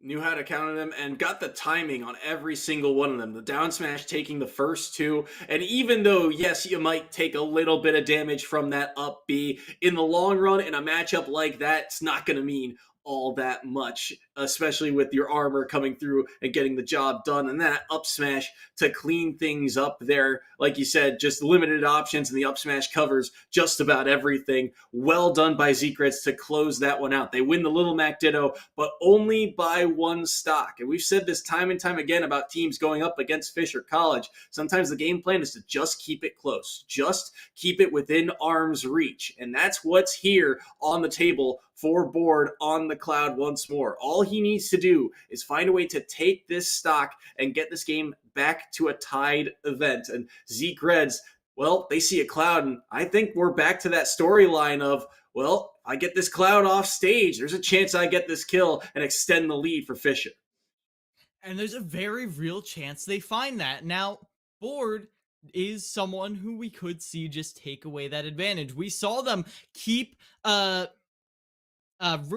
Ray last game from just getting any momentum whatsoever by taking away the entire stage from them. His Board clean up that one stock with nary a scratch on them. If they're able to do that against this little Mac right here, that's big. But I feel like out the gate, Zeke Reds is going to have a lot more momentum than what we saw from that Mewtwo. Zeke Reds, one stock here. Hollow Bastion, the pick here. One that we don't see as frequently, but we're starting to see more and more as these crew battles go on. Board will take to that platform immediately here. We're going to try and take this one stock off of Zeke Reds. That back air, again, doing so much work in this matchup. Brawler versus Sword. The Sword can typically space out. The Zeke Reds is trying to find their way in. They try and go for a grab, and they're immediately punished by that side B. But now you start to weigh that game of, well, every time I hit Zeke Reds, he's that much closer to KO punch. But here, he's got him in a jungle scenario. Can't get the dash attack. It'll get punished for it. Press the B button, and down goes the first stock of Board's Cloud. And that dash attack, it might just have killed, but because of that one whiff, Zeke Reds has more momentum, has another chance, 49%, and we talk about this edge guarding play, but goes high. Zeke Reds, though, still laying on the pressure. Forward throw into side B right here. Doesn't get the down smash again, but the forward tilt is enough. But that limit up B gets Board into center stage. Another opportunity to reset things. Oh, he tried to go for up air there, tried to call it a jump, but staying grounded with Zeke Reds. Now looking for something here, parry back air, but the shield comes out just in time. Tries to catch him on the platform, and he will! The forward tilt all the way on the far side of that platform is actually able to kill, and Board drops stock number 2, and there's a chance for Zeke Reds with KO Punch coming online soon to just seal this game away, but he might have to use it to recover. He gets caught here, air dodges, and he'll be able to re-grab that ledge. Holding shield for a moment, gets a parry once again. KO Punch now offline. He's back aired off stage. Board looking to seal this one away if he can, but Limit Cross Slash was just barely not spaced, unable to catch him. Another grab comes through from Zeke Reds, unable to follow up off the back of it. Wants it again, gets that follow-up onto the platform. He's racking up the damage here. This is where things get scary. Board is getting hit time and time again on this platform. He's able to grab the ledge and make it back, but he's looking for one stray hit, and he won't find it. The side B nearly kills. Another low recovery. Won't be able to get caught. Up smash. No, it's the forward air of Board that knocks him off stage. A down air will do the trick, though, and Board survives. Survives, yes. But, big asterisk there. That was close. That was scary. That was Board losing the entire game until they were able to get that one reversal, that one hit, that one offstage situation, and then capitalize with a down air. And that's what you need to do. That is closing your stocks. But, oh my gosh, the way Zeke Reds, after they got knocked around in the early game, brought that back, lived for unreal amounts of time, got that second stock too. Fantastic stuff from Zeke Reds, coming out as a standout player on this Fisher East roster here, as 3 stocks remain on Fisher East against this one on Board. And Board on this one stock, it's going to be a long road back because they're going to have to go through Ray again. Now, they did shut down Ray very quickly in that opener, but Ray, I feel like now they're warmed up and they've seen what Board can do, and all they need is one stock to take this series and get themselves back on the board here. So we'll have to see what Ray can do about it, but Zeke Red's absolutely the MVP thus far of the second series if Fisher is able to close this out. Board, I feel like, just got a little bit antsy and kind of felt the nerves and the pressure of the spotlight there against Zeke Reds. Had some opportunities to potentially take some stocks, but the spacing on a few moves was just barely off, and Zeke Reds really heated up. A ton of parries on those back airs led to some damage that they were able to tack on. Yeah, and when your go-to options aren't working, you start to get a little antsy. You start to want to experiment a little. And even though those back airs are the objective best option in a lot of scenarios, what are you going to do when they keep getting parried? You go for dash attacks. You go for those drift back forward airs, up B's out of shield, landing nairs. All of a sudden, you're getting forward tilted out of the air, and your mind goes blank. Resetting between stocks doesn't always really happen. Even though you have invincibility, even though your opponent has to respect it, you still can get caught out right there if you have one missed opening at the beginning of that second stock. Now 1 stock remains from board, an opportunity to build a lead, a strong lead for New England Tech. But they got to get through Ray again, but this time the roles are reversed. This time it's Ray with 3 and board with 1. Board was able to shut down Ray pretty quickly overall. Inside, I want to say 45 seconds was how long that first match really took, with Ray only being on 1 stock. But this time we're on a stage with a little bit more space. Kalos the choice here, and Board, the one already taking some damage here. Ray unscathed through the first 30 seconds or so. They will be able to get a little bit of combo game going, but now Board applying the pressure. Downer actually catches Ray before he can snap to the ledge, and he'll find a backer as well. It's stuck on the platform, tried to catch a roll in, but Ray played patient instead. This Mewtwo now spending an awful lot of time in the corner here. Board doing a good job of kind of occupying space, but again, the call out on that 1 range projectile. The side B comes through and tacks on even more percentage. Yeah, Board telegraphing that projectile a little too hard, and this edge play is going well for Ray. In the corner, they don't care. That roof provides that platform is a little ceiling for you. Keeps you safe, keeps you warm, keeps you dry. And with Board hung out to dry way down in the blast zone, that will be a 3-stock Ray, bringing home a point for Fisher East. Bringing home a point, and a big one at that. They get 1 series back here, so now we're tied at 1 apiece, and Board there just getting caught again. Maybe a little anti. That jump, like you mentioned, that got caught a couple times by Zekred, got caught there by Ray as well, thanks to the forward tilt. And although Cloud's got a good recovery with limit, if it's offline, you have that wall jump, but it came a little too late, a little too far away. So Board drops their last stock, and Fisher East have tied things up. And now, I mean, we've got a series on our hands. It's a tie game once more. New England Tech, this is reminiscent of that Northeast battle against Fisher, where they're able to take 1 but dropped the following 2. They don't want history to repeat itself, but the emphasis is on them now to try and change up that game plan. It's all on them. They're going to be working hard to do so. The stakes are high, so don't go anywhere. We're going to go for the quickest of breaks, 3 minutes, and then we will be back with this tied finals between NEIT and Fisher College East. Don't go anywhere.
Welcome back to Contenders Grand Finals for SSBU action. My name is Soy. Alongside me is Kilo Miles, and we are getting ready for the third series of this best of 5 between NEIT and Fisher East. And this should be a fun one here. Again, winner of this series is headed to match point of Grand Finals, and it's been awfully close. We've seen things come down to a 3-1 set on both sides, just 3-1 on both sides when on their last players. But this time around, we're starting off with that Little Mac Ditto that we saw before in the middle of that second series. Yeah. NEIT wins with 3 stocks remaining. Fisher wins with 3 stocks remaining. What's going to happen in this third crew battle?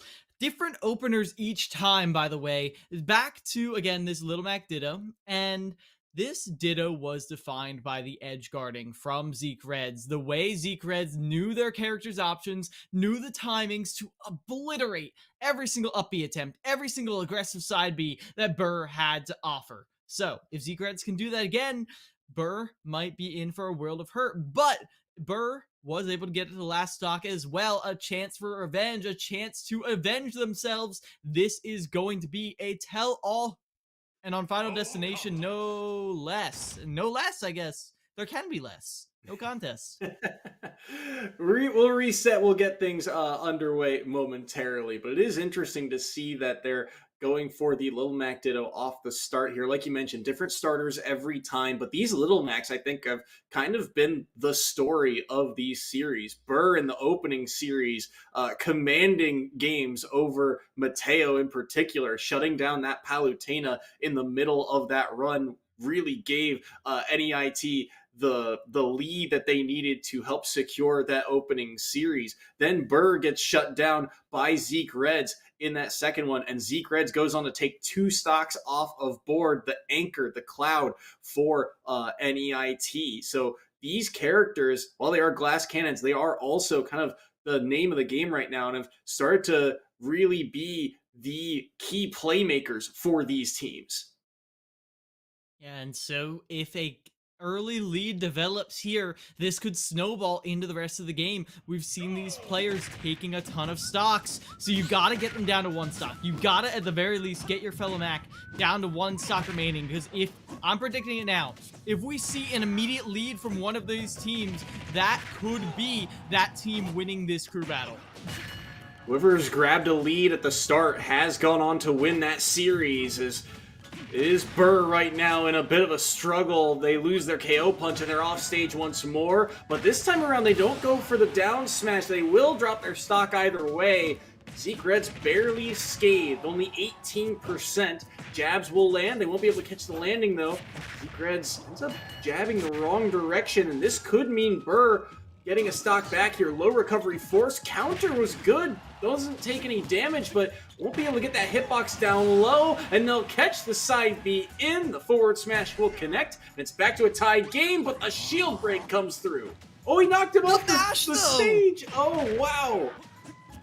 Zeke Reds, though, their brain turns off a little bit, and that momentum swing could be all Burr needs. Usually it's just a 0 to death or close to it on both sides, but now we do see another option with KO punches, an opportunity for a forward smash from Zeke Reds, but now a low recovery does get Zeke Reds back onto stage.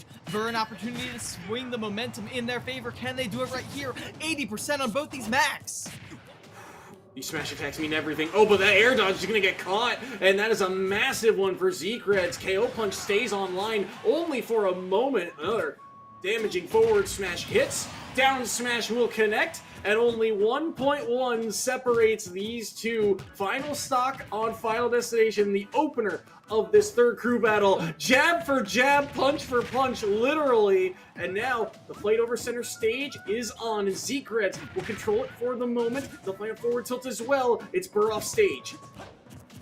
Ooh, aggressive dash attack right there, but counter right there, 79%, make it 80. KO punch though off of the ledge. This could be big, could be huge. Burr has gone for it before, but a forward tilt resets this situation, and no counter into the up B. Plenty of time to set up for a down smash. Once again, Zeke Reds is able to close out with a 1 stock lead over Burr.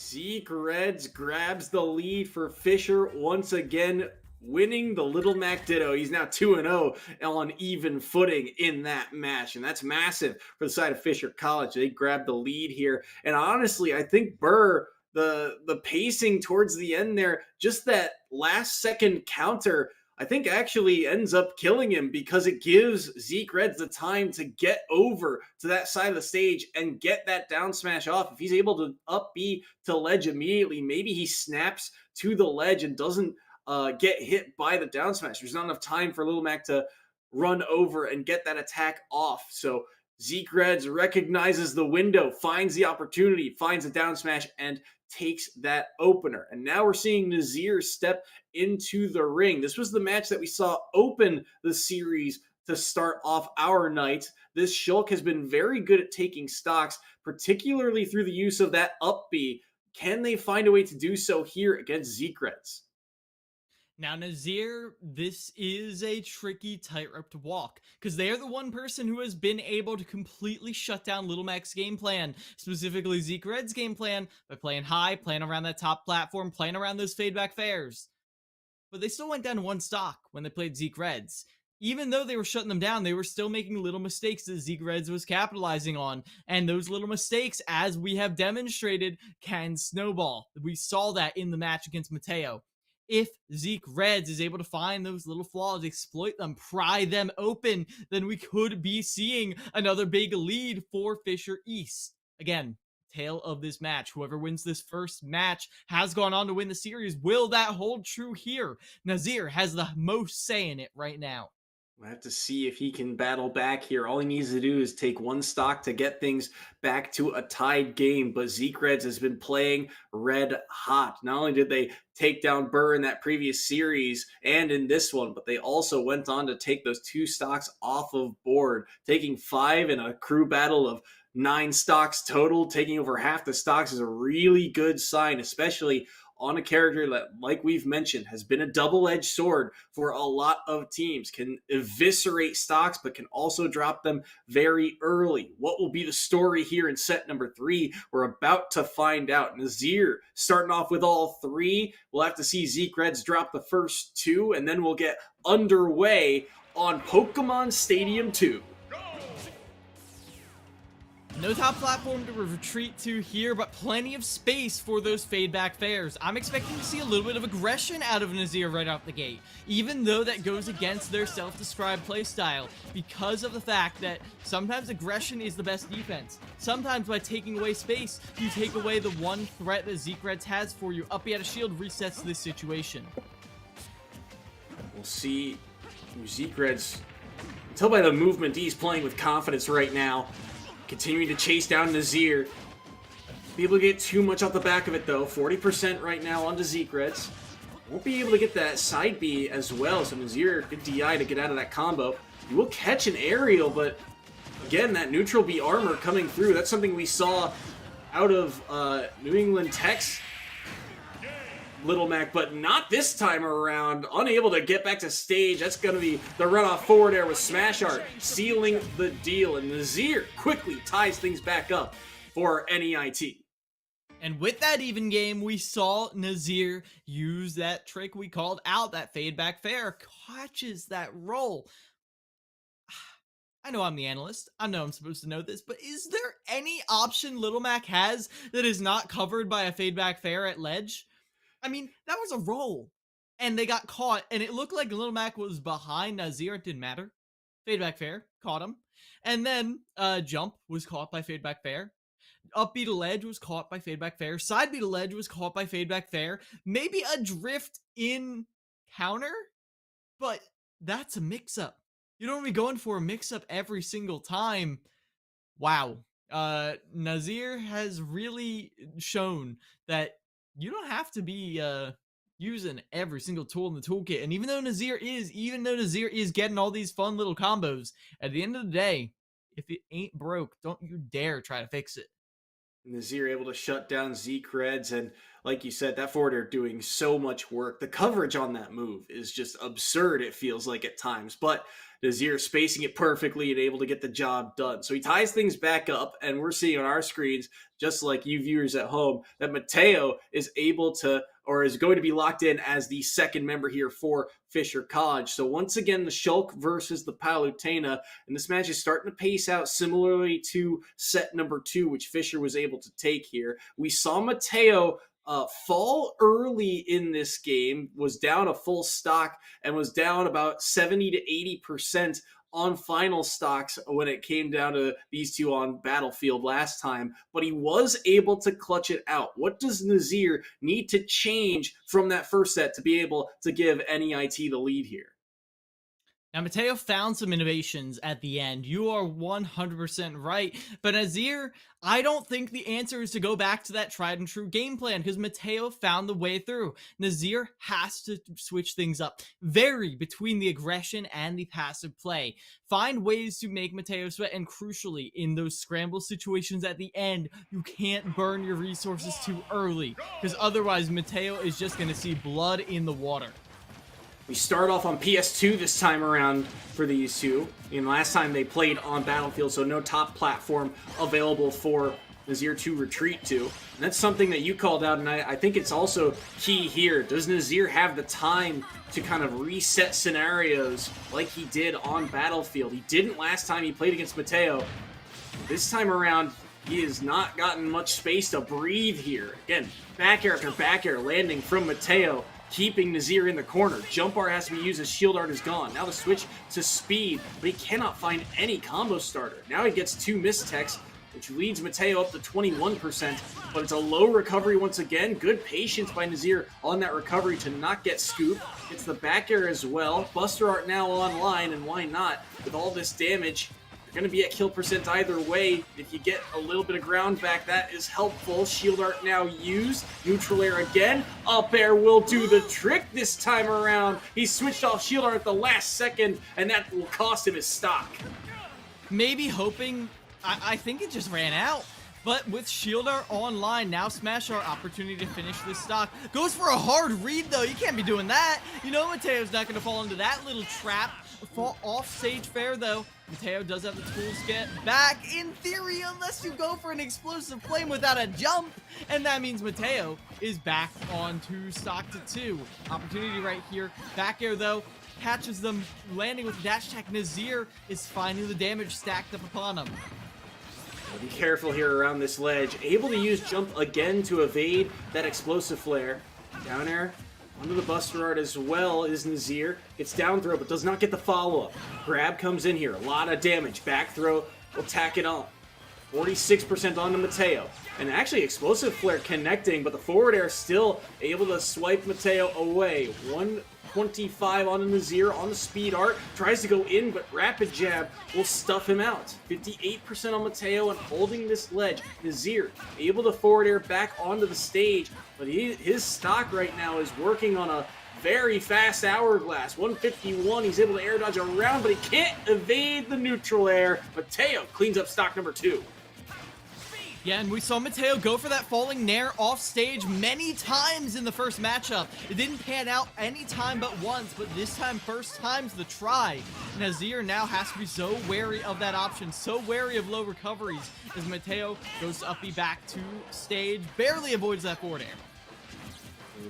Tried to go for it all, really, with that up B, but the fade around was just barely able to escape. Buster art and neutral air. This is a ton of damage headed Nazir's way. The juggles are online. He's up to 72. And if that up air connected, that was likely the stock. He's still being juggled. The catch here on the grab. Jump art now used. He's up to 105. Mateo could build up a massive lead as he's able to take this stock. Nazir needs to find a way to get back into this game. He rolls back. He finds the back air. And that's the stock he was looking for. It's a 116-0 differential. But at least it's back to even in stock count.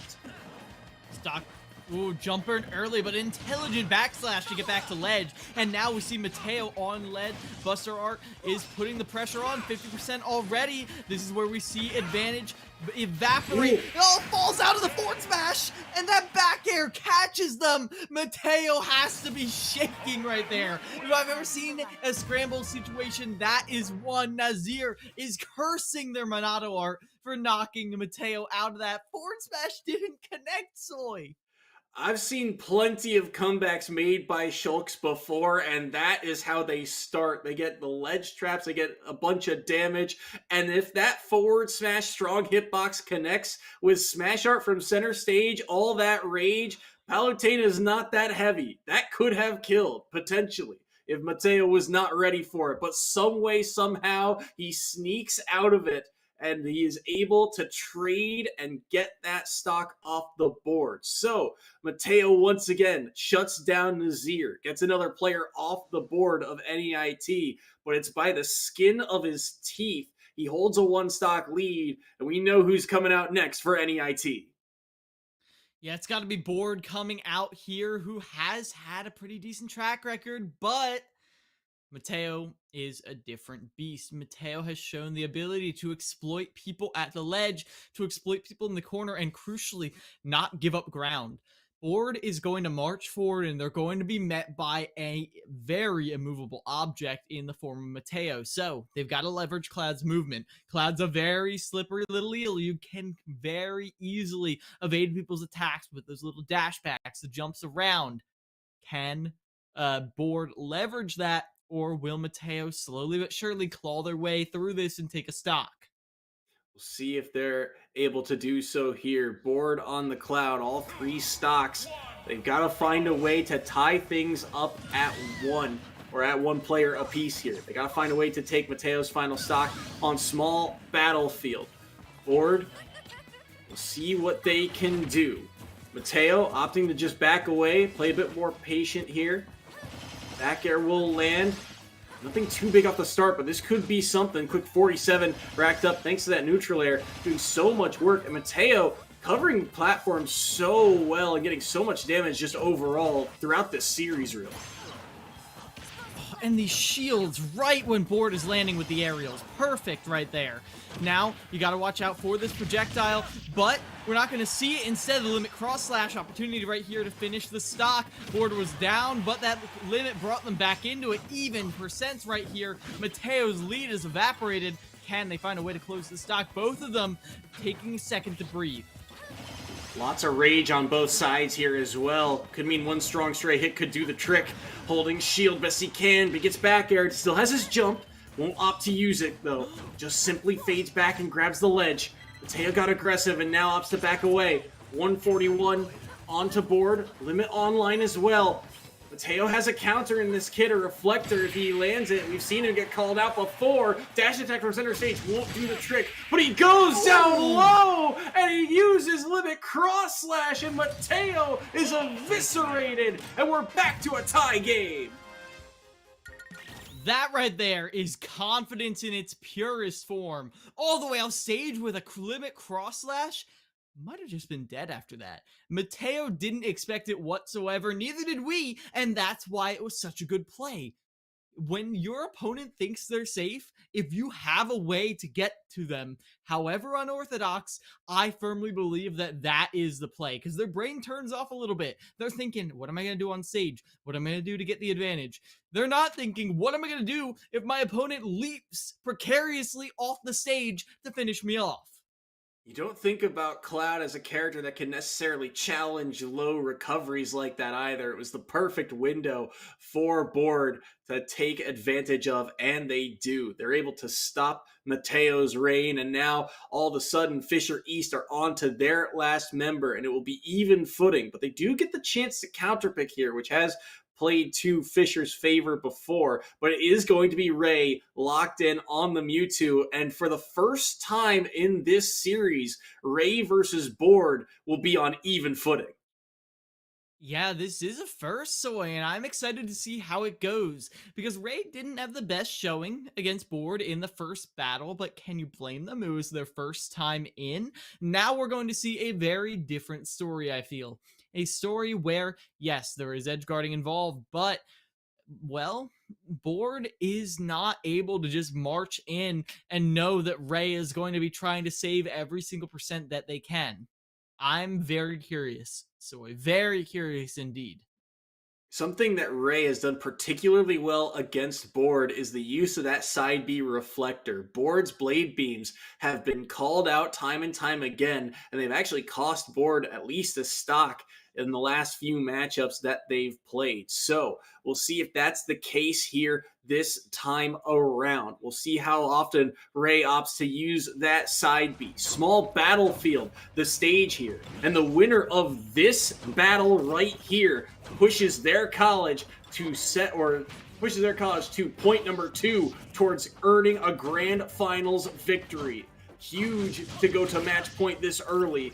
Who will come out on top? Thus far, it is Board applying the pressure to Ray, and the early advantage goes to NEIT.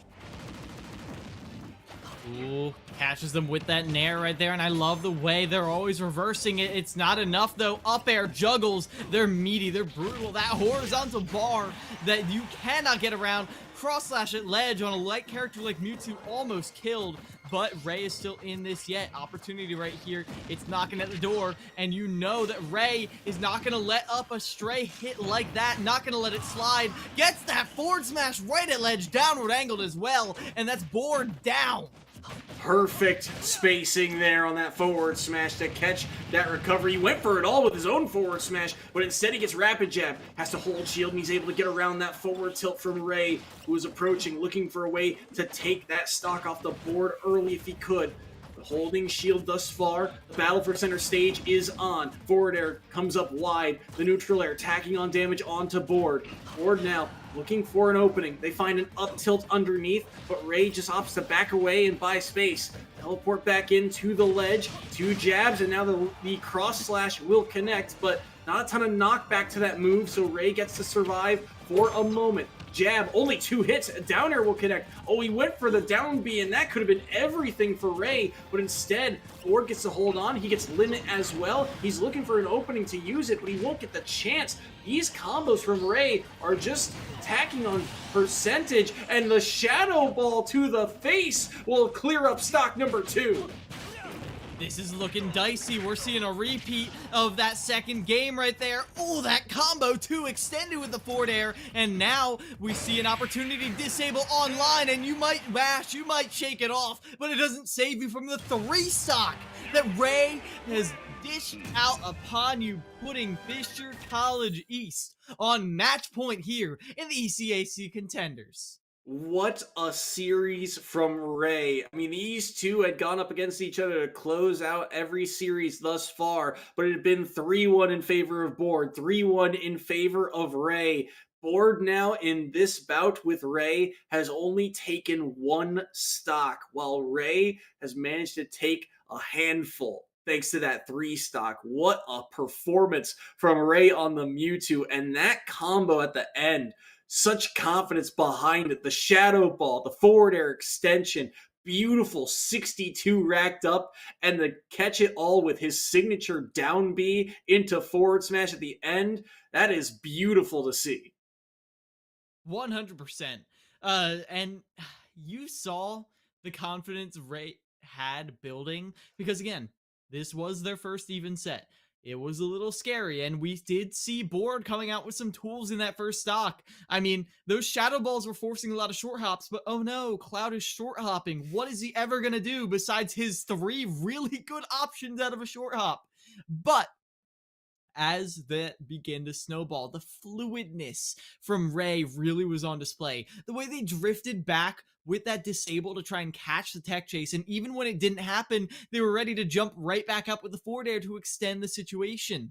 Ray had every option picked, and then when it didn't work, they had something else. It was a very calm, very zen way to go about their combo game, floating between each punish perfectly. And that in and of itself was a thing of beauty. 3 stocks from Ray. Mwah. Magnifique. And on the opposite side, too, it felt like Board, where they had potential opportunities to take stocks, they would go for some swings that just never would connect. They'd get knockups, things that are a lot of one and done, trying to find ways for Ray to panic and potentially catch them there. But The forward smashes came up wide. The up airs never really connected. And even on the one opportunity where they get a cross slash at the side of the stage, that move without limit has not a lot of knockback to it. And thus Ray is able to survive. So once again, that clutch factor kind of leaning against board there instead, just unable to string hits together to be able to land those big, powerful hits that Cloud usually is able to land pretty easily. Things like the dash attack, those back airs at ledge, just nothing quite able to find the mark in the red. Yeah, I gotta be honest, Soy. With that performance, I'm starting to get a little bit scared about what this coming crew battle has in store. Fisher College has always been the adapter, the innovator. They might get hit pretty hard out the gate, but then they come back.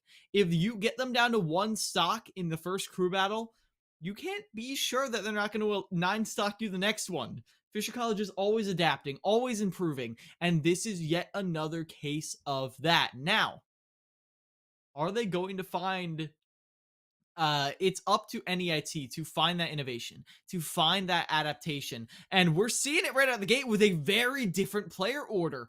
Board coming out as the starter against Zeke Reds. Yeah, I love this move from NEIT here. You've had Board as that anchor for your squad for a very long period of time. Now your back is against the wall. It's match point for Fisher in this grand finals. Why not take a wild swing? The hands are hot on this Cloud. They just got 3-stocked and they want revenge, and they're going to try and find it here against Zeke Reds in the opener of set number 4. Oh, Board playing around this platform, playing around this limit, trying to get Zeke Reds to commit to something, but Zeke Reds is not going to give them too much. Already catches them with that side B forward tilt. Zeke Reds, you know they love to press this advantage. Up tilt right there, but does not extend. Now, here's where Board shines, these juggle situations, but they get caught out on their landing, and now Zeke Reds is back in center stage. KO Punch about to come online, but Limit is already there. Now there's KO Punch up there a couple times and falls out of Limit. Cross slash some way, somehow. And Zeke Reds presses the B button and takes that stock off the board. KO Punch doing the work, and he's already working on stock number 2. What a beautiful parry right there. We talked about Zeke Red's parries as an aggressive option earlier in this match, but that was the best example we've seen thus far. Another parry right there, another aggressive approach as Board is up to 78% on this stock. Looking for a way to finish them off, looking for a way to end this stock. And I love this platform movement to pressure Zeke Reds, and yet that counter is all they need. You can't be too obvious with the dash attack. You know Zeke Reds is going to punish. Will eventually get their Limit cross slash off, and they will eventually take that stock off the board, but it's answered right back. An up smash to the face of Board takes that second stock away. It's a full stock lead for the Little Mac. And remember, last time we saw these two play, Board dropped 2 stocks to Zeke Red, who only had 1. Now they're on even footing, and now starting to pace as Zeke Red is about to shut down Board, the anchor again, but 2 forward airs is a lot. Make it 3, and the Blade Beam will do the trick. Triple, and then the projectile will take away stock number 2, and we are back to a tie game. Blink and you miss it, folks, because with this even game, you know Board feels the momentum, but Zeke Reds can exploit that. Going high like that, I'm shocked that Zeke Reds dropped that. They've been so on point with catching those recoveries this whole game, going for these side Bs, but there's not a good way to catch Cloud unless he runs right into center stage, right into your uppercut, and that is another advantage for Fisher College East. Not as big as it could have been, but Zeke Reds was still able to close it out in the end. Zeke Reds able to shut down Board by only 1 stock, but it is a lead once again, and the past 2 series have been indicators. Whoever takes this first set have been able to hold on and get the W, and Fisher, although it is just by 1 stock, that is all you need to hold the lead. So now Zeke Reds on 1 stock here. NEIT, their anchor gone. Nazir and Burr have been the 2 players that we've consistently seen throughout the night, the Little Mac or the Shulk. Do they opt to go back to the Little Mac here, or do they send in the Shulk? Based on the screen we're seeing between us, it looks like they're going back to the Ditto. What I'm worried about right here is the fact that we have seen Zekreds and Burr go head to head. Whoever gets the first hit will usually take that stock, and then the other person will come off the platform and take the stock right back. So what Zekreds has to do is get that first hit, because if they can get that first advantage state, then Burr might just go down. It's the fundamental lopsidedness of Little Mac. His advantage state is so vastly above his disadvantage state that even these amazing players can't do that much to mitigate it. And especially the way these two have played. Remember, Zekreds in that second series was money, taking 5 out of 9 stocks total. And in that second series, he was the opener who got that first victory under their belt, who was able to shut down the opening member of NEIT. Can he do so again? Can he extend the lead, do what he did in the second series? Fisher trying to close things out in this grand final, but Burr not going to make it any easier. We'll see who comes out on top here. Can Burr tie things up for NEIT, or will the Falcons start to fly high and fly away with this one? The pink hood versus the white uniform. Let's see who comes out on top on Hollow Bastion. This stage, I don't think it gives an advantage to either one of these players' play styles, other than the fact that there's no platforms to mix up the recoveries on. Burr gets aggressive early on, catches a down smash, and we talked about that first hit. Will that remain to be true this time, or will Zekreds keep fighting? Right here, we haven't seen Zekreds get a hit. Is the first hit really going to be the story of this Little Mac Ditto? Close. Oh, shield there at the last second. KO punch now online, and this is a lot of damage. Oh, he pulled the trigger on it, but he forward smashed the other way, got him away from that step up. Now 119 counter off stage here. Can Zekreds make it back? No jump left in the tank. Not enough to get back to that ledge, and Burr is able to shut down Zekreds and tie us back up at 6 stocks apiece. Burr got us a little bit scared right there. As soon as Zekreds got back onto the stage with the KO punch, it looked like Zekreds might have been about to mount a comeback, might have been about to take a stock, give Fisher College an advantage, and then the whiff. And I remember that happening in the exact same way in the last battle between these two as well.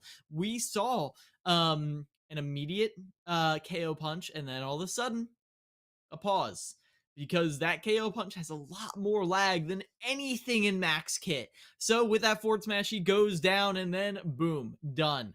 So now, who is going to come out next? I have to believe it's going to be Mateo. I feel like Mateo just has the best tools to deal with Mac with this much momentum. However, I can't say for certain, as it is going to be Ray coming out here to contest Burr. And while I'm scared of this, I don't mind it all too much. Ray was definitely heating up towards the end of that last crew battle. Yeah, Ray getting that 3 stock to secure the second victory for Fisher College in this crew battle series. It proves that they are playing with some hot hands right now. Can they shut down Burr is the question. 2 different types of glass cannons about to take to the stage here.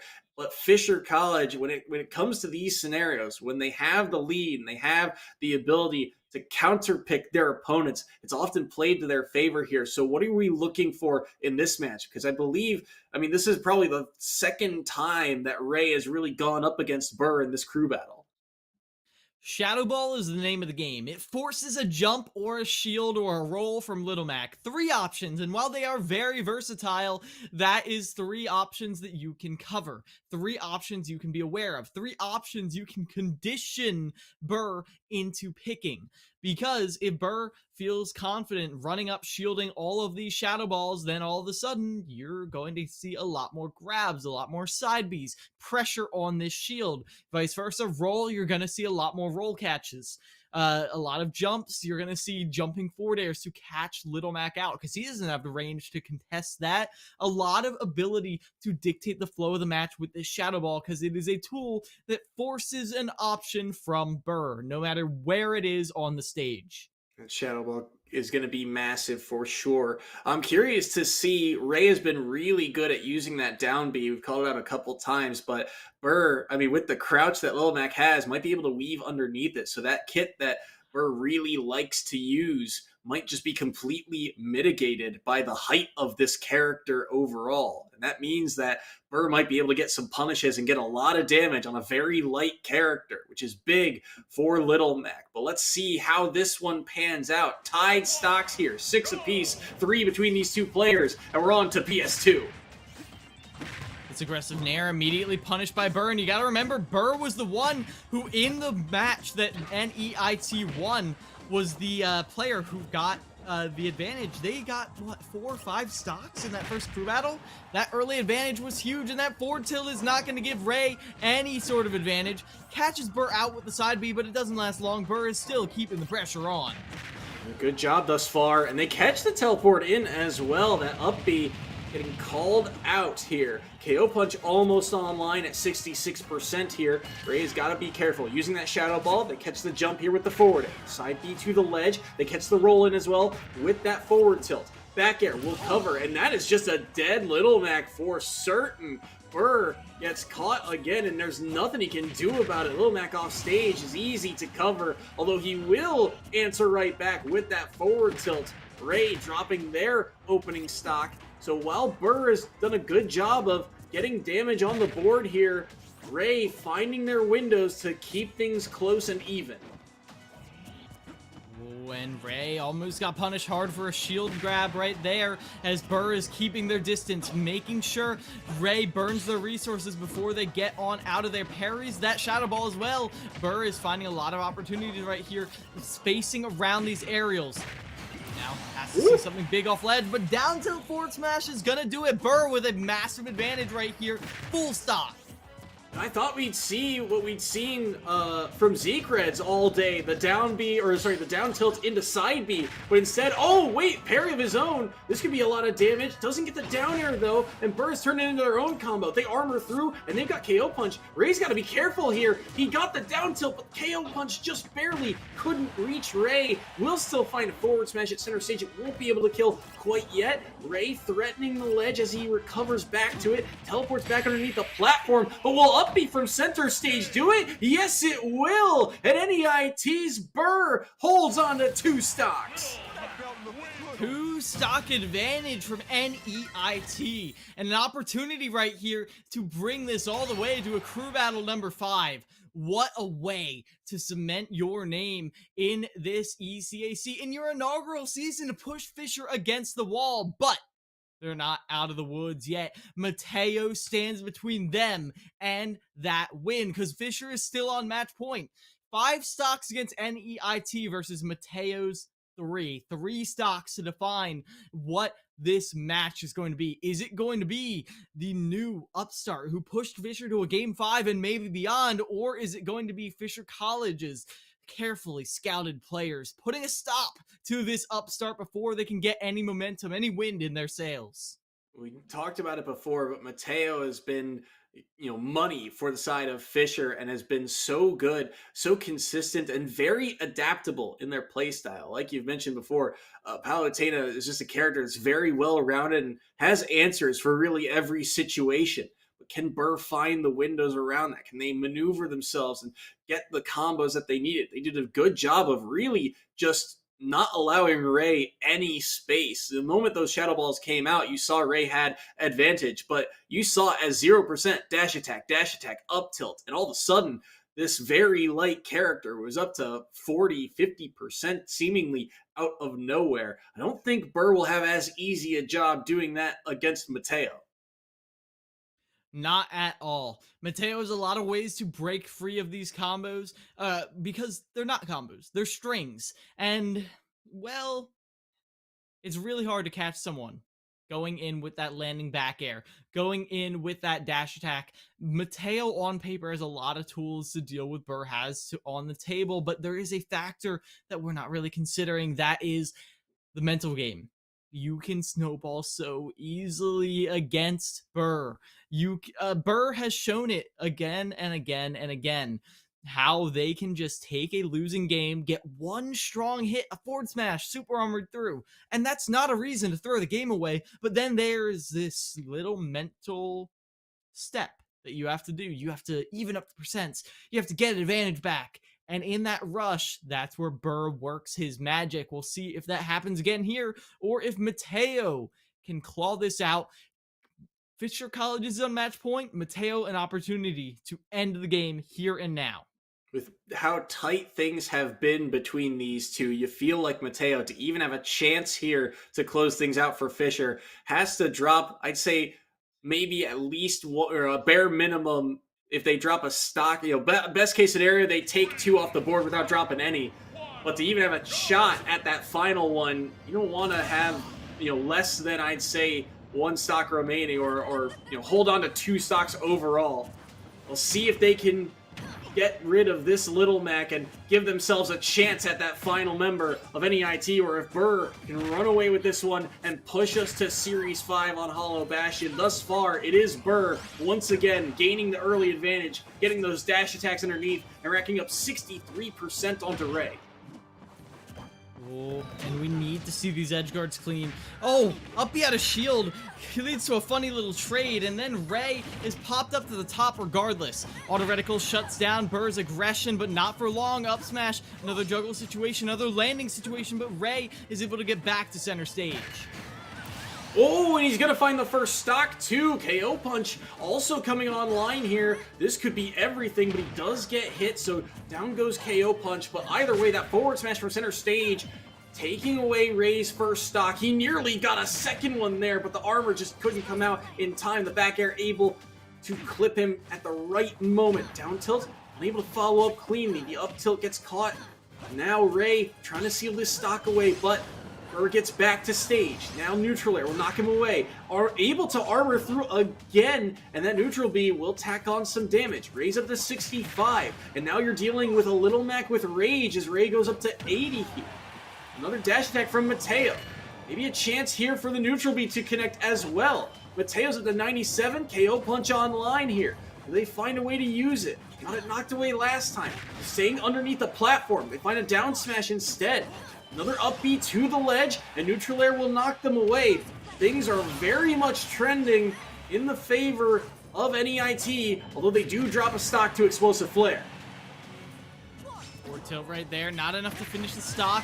A grab back throw is all you need, but caught on the neutral get up. That down smash is brutal. And now we're seeing Burr with an opportunity to send us to a game 5 to close this out here and now in a different way altogether to put NEIT on match point. And that explosive flame was almost the opening that they needed, but with grab, now it's Ray putting on the pressure. Ray catching them with the nair. Ray who is making sure that Burr can't breathe, and yet KO Punch is online. That option is always there. He's jabbed away, and he's just barely able to evade that up smash. And Ray now off stage, able to grab the ledge. Mateo, back air. Won't be able to get the stock quite yet. Dash attack to knock him away. He's barely able to evade that up air as well. Snaps to the ledge just in time to get around the explosive flare. Burr holding on to this stock by a thread, but he won't be able to evade that explosive flare. Mateo will shut down Burr, and we will see the third member of NEIT. Wow. That was a performance by Burr, who against one of the strongest counters that there is to Little Mac was able to put on a show, able to show that by disengaging, by waiting for your option, waiting for your chance, that you can make miracles happen. Now, one stock remains for Mateo, and it is a dangerous stock, and the last thing you want to be doing is looking towards that last crew battle. The fight is here, the fight is now, and Nazir needs to stay grounded. If there's anyone who can keep a level head, I feel like it is Nazir, but this pressure can break anyone. And Mateo, if they see a crack, you know they're going to start prying and digging and bashing away at it until they obliterate NEIT. This is not a one game. This is not a game 5. You're still in game 4. Win it strong. We saw at the end of that last series, it was 3 stocks apiece, and Ray got a 3 stock overboard in that 4th series, or in that game 3, that one that put them on to match point here. And Mateo, they've got their 1 stock. They've got their chance. Can they find the windows here against Nazir and the Shulk? It's going to be difficult. The way Nazir has played, he's been able to secure at least a stock or two off of every member really of Fisher College at one point or another throughout the night. But here in this match, Mateo starting to get a good grip of how NEIT likes to play.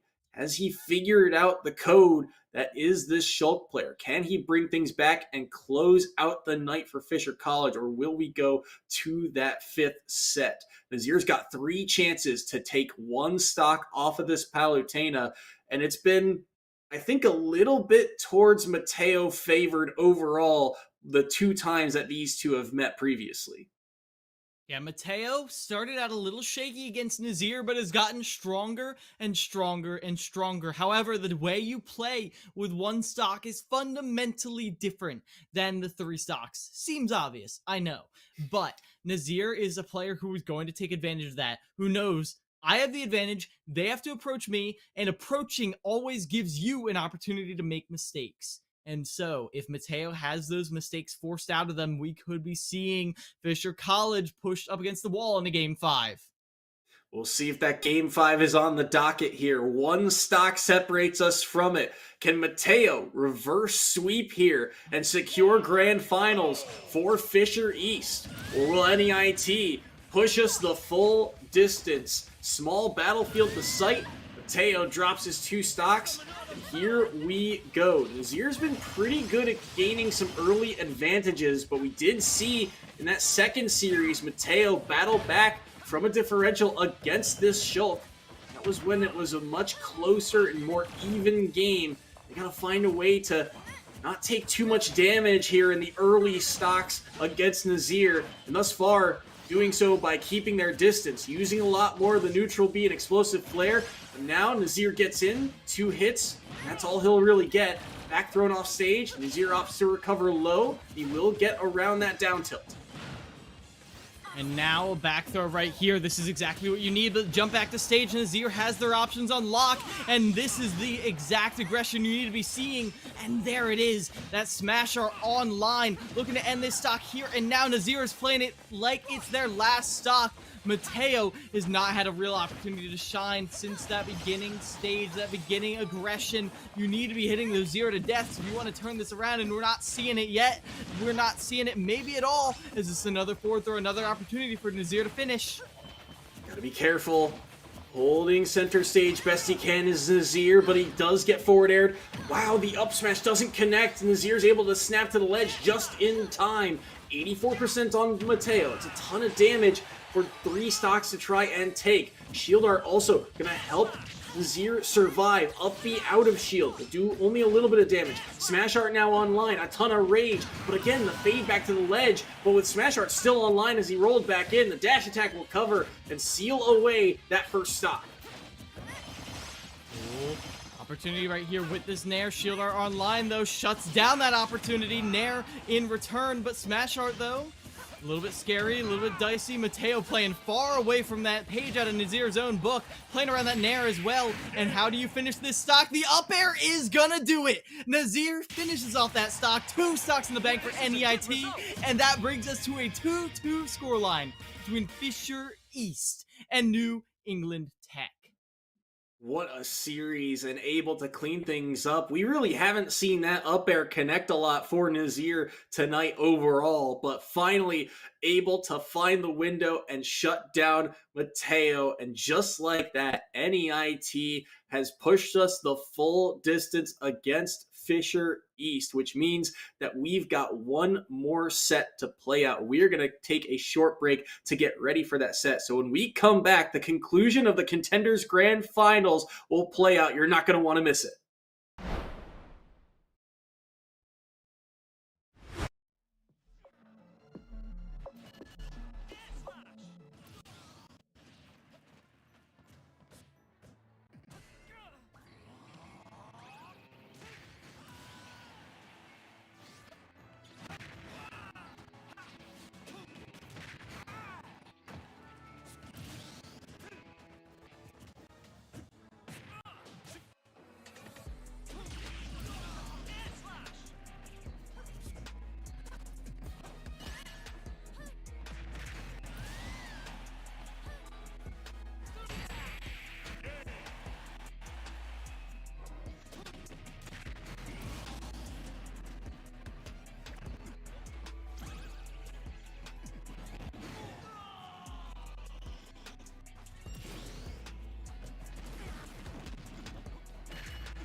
Hello, everyone, and welcome back to the Contenders Grand Finals. We've gone the full distance here, and set number 5 is about to get underway. But wanted to give a quick mention that the ECAC is kicking off a series of giveaways going into the holidays with their Season of Thanks. For December, they are giving away a HyperX Cloud 2 wired headset. Type !ECAC and enter at the link in the chat for a chance to win that. But Keel Miles, as we get ready for this final series, what's going to be the storyline? Who are we looking for to start off? We've got the names on the board here. Board for the Cloud is going to be stepping in against Ray, and we saw this play out as the anchor match of set number 4, I believe it was, in Fisher's favor. Yeah, the storyline is a continual reshuffling of this order. Like you said, the anchors of game 1 coming out as the openers. Right here, this is not exactly what I was expecting. Now, Ray and Board, they just fought. Didn't go too well for Board. I will not lie to you. Ray, I believe that was a 3-stock. Yeah, not too hot from Board, who, even though he shut down Ray when Ray only had a stock on the board, was caught lacking just a tad in that second crew battle. Didn't end up mattering in the overall story of the match, but it is crucial to remember that Ray has the opportunity to give a massive lead right here to Fisher College East. But New England Tech also has an opportunity to rewrite history, make sure this matchup differential stays even, and for Board to take it home. The number 7 seed here in the Grand Finals in their first season in the ECAC Contenders Division, trying to shut down the giants that are Fisher College, Fisher East. Can they do it and Fisher East their first loss all season? Starting off on the stage that we ended the first series in, Town and City. Ray, on this Mewtwo, was able to get a 3-stock on Kalos against Board. We'll have to see if that paces out similarly. Board right now, able to apply some pressure. It is a slight lead for Ray, but Ray's been able to call out things like that Blade Beam time and time again with Limit Online. That's a good chunk of damage headed Mewtwo's way here. Ray able to get back to the ledge though, as they're only at 65.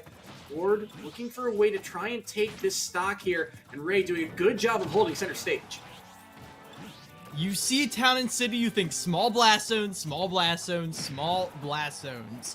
Because I feel like this is Board answering to the fact they couldn't find a way to finish off Ray's stock before.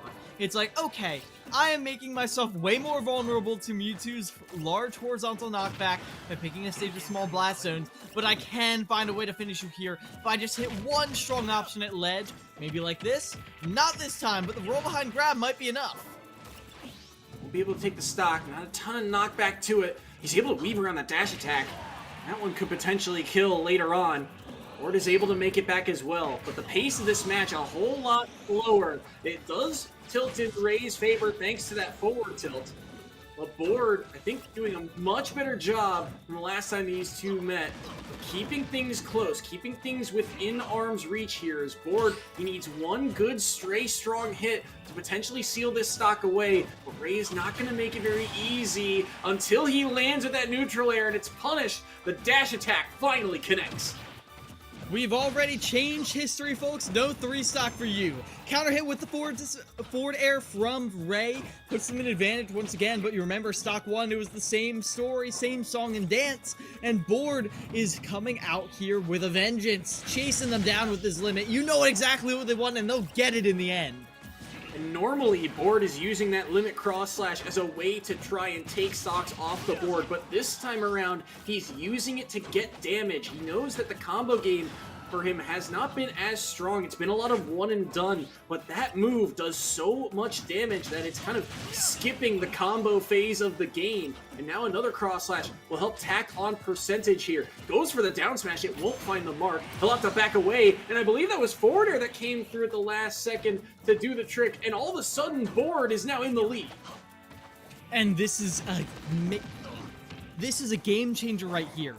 We're seeing another opportunity right here for a lead, a little change, a little innovation.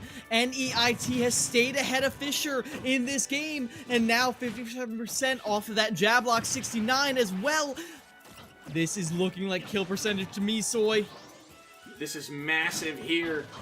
Ray has got to find a way to answer back the stock, but he gets back here, and again, he's at the 113. Cross slash is online. He goes for it, but it only finds shield. But there's the disable, the down B, and that's a massive stock for Ray to take. We talked about how close it has been time and time again between these two, and now it's back to one stock apiece. And back air fought through Shadow Ball and still catches Ray, and some way, somehow, NEIT have the lead. Last thing I expected there, Soy. Fought through the Shadow Ball, the thing that has been dictating a lot of the pace of this match, and now we see Ray down, bored, getting that run back the way they wanted.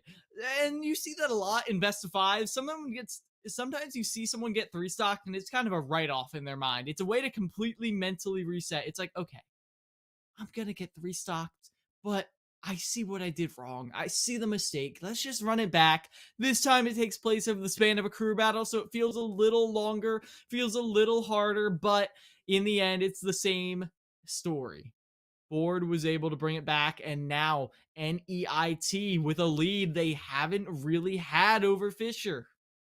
Fisher had been taking the first couple of sets through the past, I think, 2 or 3 crew battles. They'd been able to win the opener by 1 stock typically. It was that last series where the Little Mac was able to, Burr was able to bring things back in favor of NEIT. Now they get to keep him in the pocket, and putting Board first has been a game changer for NEIT. He takes down the first member of Fisher East in that previous crew battle. Now he gets one here. 1 stock lead for NEIT over Fisher, which means that eventually NEIT will get the chance to counterpick if Board drops his final stock. Fisher now debating who to send in next. Do they opt to go with Mateo on the Palutena, or do they go with Zeke Reds, who has been on a tear on this Little Mac? But again, it's an interesting decision here for the Falcons. I feel like you want to save Zeke Reds because they have been pretty consistent in going head to head and taking it home over Burr. Sure, Burr usually takes a stock or two, but Zeke Reds has shown pretty much every single time that they are just one step ahead. Now, the one time that didn't happen was that last battle, but we're not even going to see it this time. Get it out of your minds. It's Mateo coming in here against Board, who has the tools to punish Board, to push them into the corner and take them out. Now, Board is not floundering. These are 2 high-tier characters, but Mateo is definitely going to present an opportunity for Fisher College East to even up the scoreline.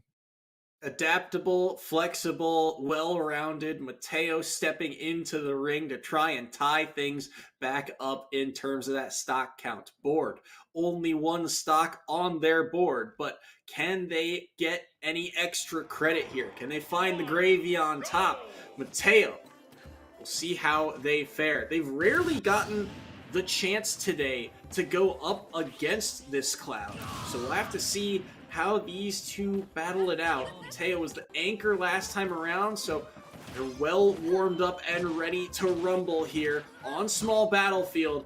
Board once again finding the early percentage lead. That's been big for NEIT overall. These low percent combos, getting them into those mid ranges, and now they're on the chase down limit, already online. Oh, they went for a cross slash, but Mateo was able to sneak underneath. Ooh. And right now you can see a lot of different options being chosen by Mateo on the ground. Specifically that dash attack has been their bread and butter, but I remember seeing that last game too and thinking, oh man, is that their main option to contest? Because even though it's a great option, is it going to kill? You need to get these ledge traps like you're seeing here. And interrupting the recovery, that's exactly what you need to be seeing from Mateo to close out that game. 6 stocks to 6 stocks, Fisher College East is still putting up a fight. Smart play there by Mateo. We've seen a couple of different ways Mateo go for edge guards. Typically, when going up against Nazir, they go for that runoff neutral air and they try and contest. But why contest when you can safely do it with that neutral B? And it's an easy intercept for Mateo to shut down board on that final stock. So just like that, the Falcons have tied up our game at 6 stocks apiece. And last time, I believe this is where we saw Burr step into the ring for NEIT. Do they opt to go to him here? By the look of that screen, it looks like they will go to that Little Mac and leave Nazir the Shulk as their anchor in this crew battle. So Mateo, they get the run back now against Burr, and it was a little dangerous for both sides, but Burr really finding the edges, getting a lot of good damage early again. Things like dash attack, up tilt, racking up that damage. That was really the name of the game the last time these two met. Yeah, and now, this is, I've been trying to predict things, Soy. I really have been. But the thing is, both of these teams have been bringing new things to each matchup each time it comes back.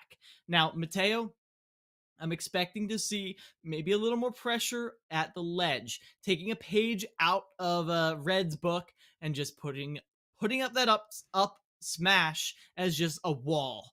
We did see Burr use their resources to go above that up smash once, but for the most part, that's a bit of a coverall. But having one option is not really the game plan. You need to be ready on the ground. You need to be ready to contest, to throw off Burr's game plan with that dash attack. And Burr, on the other hand, is going to be looking to, well, surprise him. Go for these traps that Mateo may not be ready for, which define the earlier matchup. Might bring one or two back, but for the most part, you have to expect that Mateo is going to be ready for anything you did in game 1. So none of that counter into immediate side B stuff. You're going to be going for something new, something refreshing. Doesn't have to be good objectively, it just has to take them down as a little bit of a reset right here.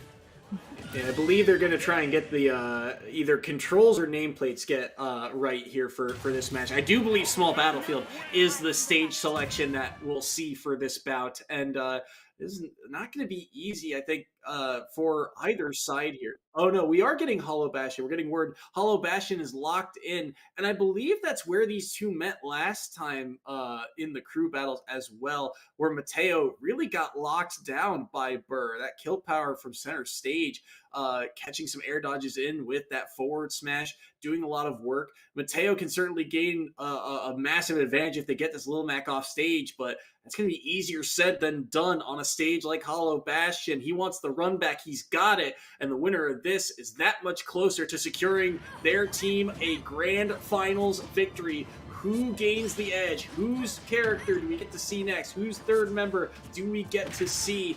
All decided by this battle here. Aggression out the gate from Burr, catches them with that up tilt, and Mateo is finding there's always a little bit of a stage hazard below them whenever they try to land. Meanwhile, that is Burr with the forward tilt, again laying on that constant pressure, that constant rhythm. Throw out an option 1-2, but that forward tilt is not their end all be all, especially as they're able to armor out of that up air, and now Mateo gets back on stage. Even game right here. It's clear this first stock is indicative of how the rest of the match will go. Burr has done a very good job of getting around a lot of Mateo's projectiles, the explosive flare, the neutral B, just evading them and having them be completely mitigated and then getting out of disadvantage, like you mentioned. And they're gonna catch an air dodge in! What a sequence! Are you kidding me? Who reads that play with the down smash? Burr gets the lead. He's got KO punch as well. He's looking to use it. He gets the up smash instead. This is absolutely kill percent. He gets a down tilt into the KO punch, and down goes Mateo's second stock. Burr eliminates 2, 71%, and they're already chasing down number 3. I take it all back, Soy. This is 100% not going to be indicative of the first stock. Sure, they kept it scrappy at the beginning, but the ability of Little Mac to just swing games in an instant that is the comeback factor that you need to be taking down Fisher East. Because all of a sudden, the cadence of this match has been disrupted. There's no even trading of the blows. If Mateo doesn't even things up here and now, which will not be the case, then now Fisher College East only has one player remaining to keep themselves from falling in the finals. NEIT, Burr goes on a tear. And I'm going to be honest, in my entire time on Esports U, which is not all that long, I don't think I've seen Fisher ever get 3-stocked. And Burr just 3-stocked Mateo in grand finals. What a performance from this Little Mac. And I'm flashing back to something I said before. The Little Macs were the story of this series early on. The Little Macs were popping off, getting a lot of stocks, and whichever one got more typically led to that team's victory. And right now, Burr's got 3. And if things are trending the same way, if we don't see any substitutes come in, Fisher's likely going to send in Zeke Reds, which means that their last hope of this grand final rests on their Little Mac. What a story. What a call right there to see just how much these Little Macs have dictated the flow of this match. Now, Zeke Reds, we talked about how they have had the edge in this Little Mac Ditto throughout time. Chance to prove it right here. 3 stocks to 3 stocks. Whoever usually gets the first hit of a stock will end up taking that stock. If Zeke Reds can do that 3 times, who knows? Maybe we could see 3 stocks down and all of a sudden it's an even game.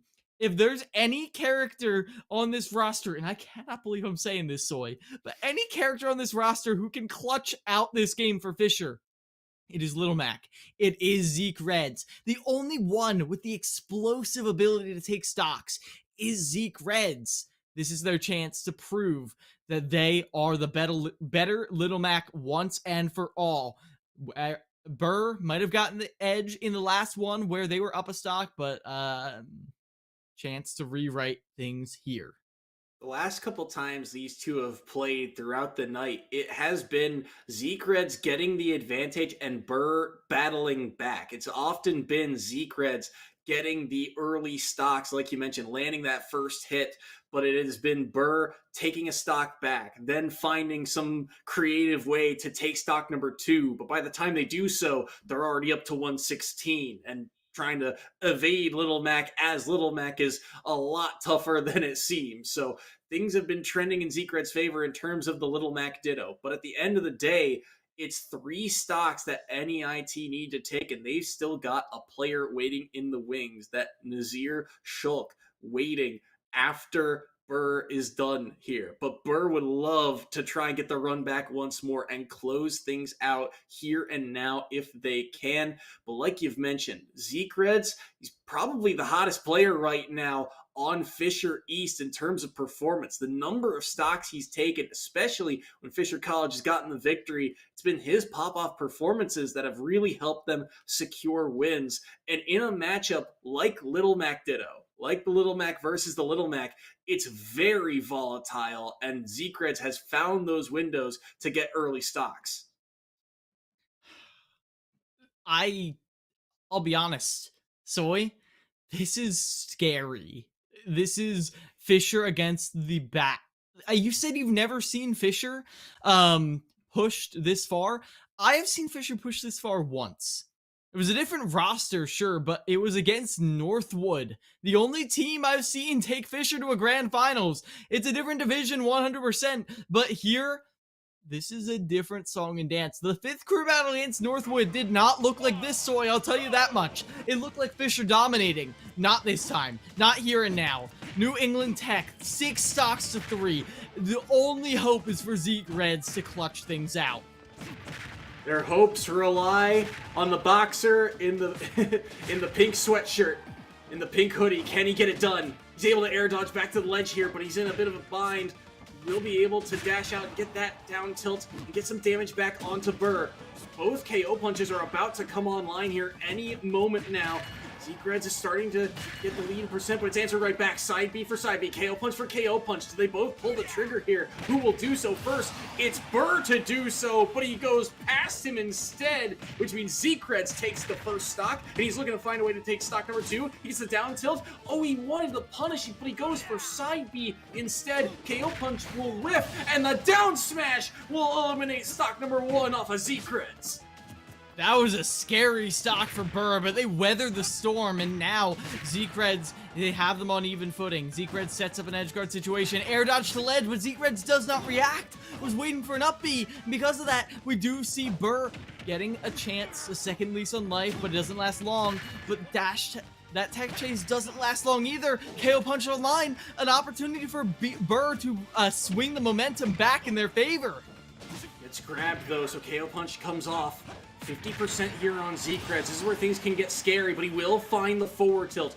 Burr would love to take one more and make life easier for the anchor of NEIT, but can he do it? He's pushed to the corner very quickly here, and KO punch is about to come online. Oh, but he armored through, and all of a sudden Zekreds has to recover. They both side B to the ledge, and it's down smash. It's the late reaction from Burr that might do the trick here, and he'll find the down smash. Zekreds is down to his last stock.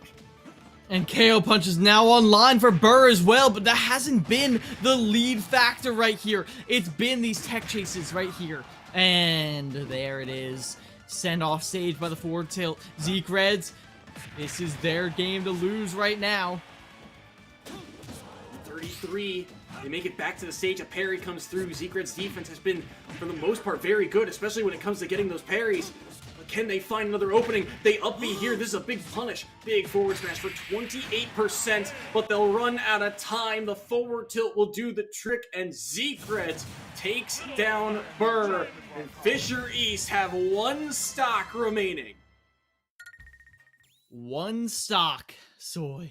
1 stock in a dream. Now, against Nazir, this is not going to be easy.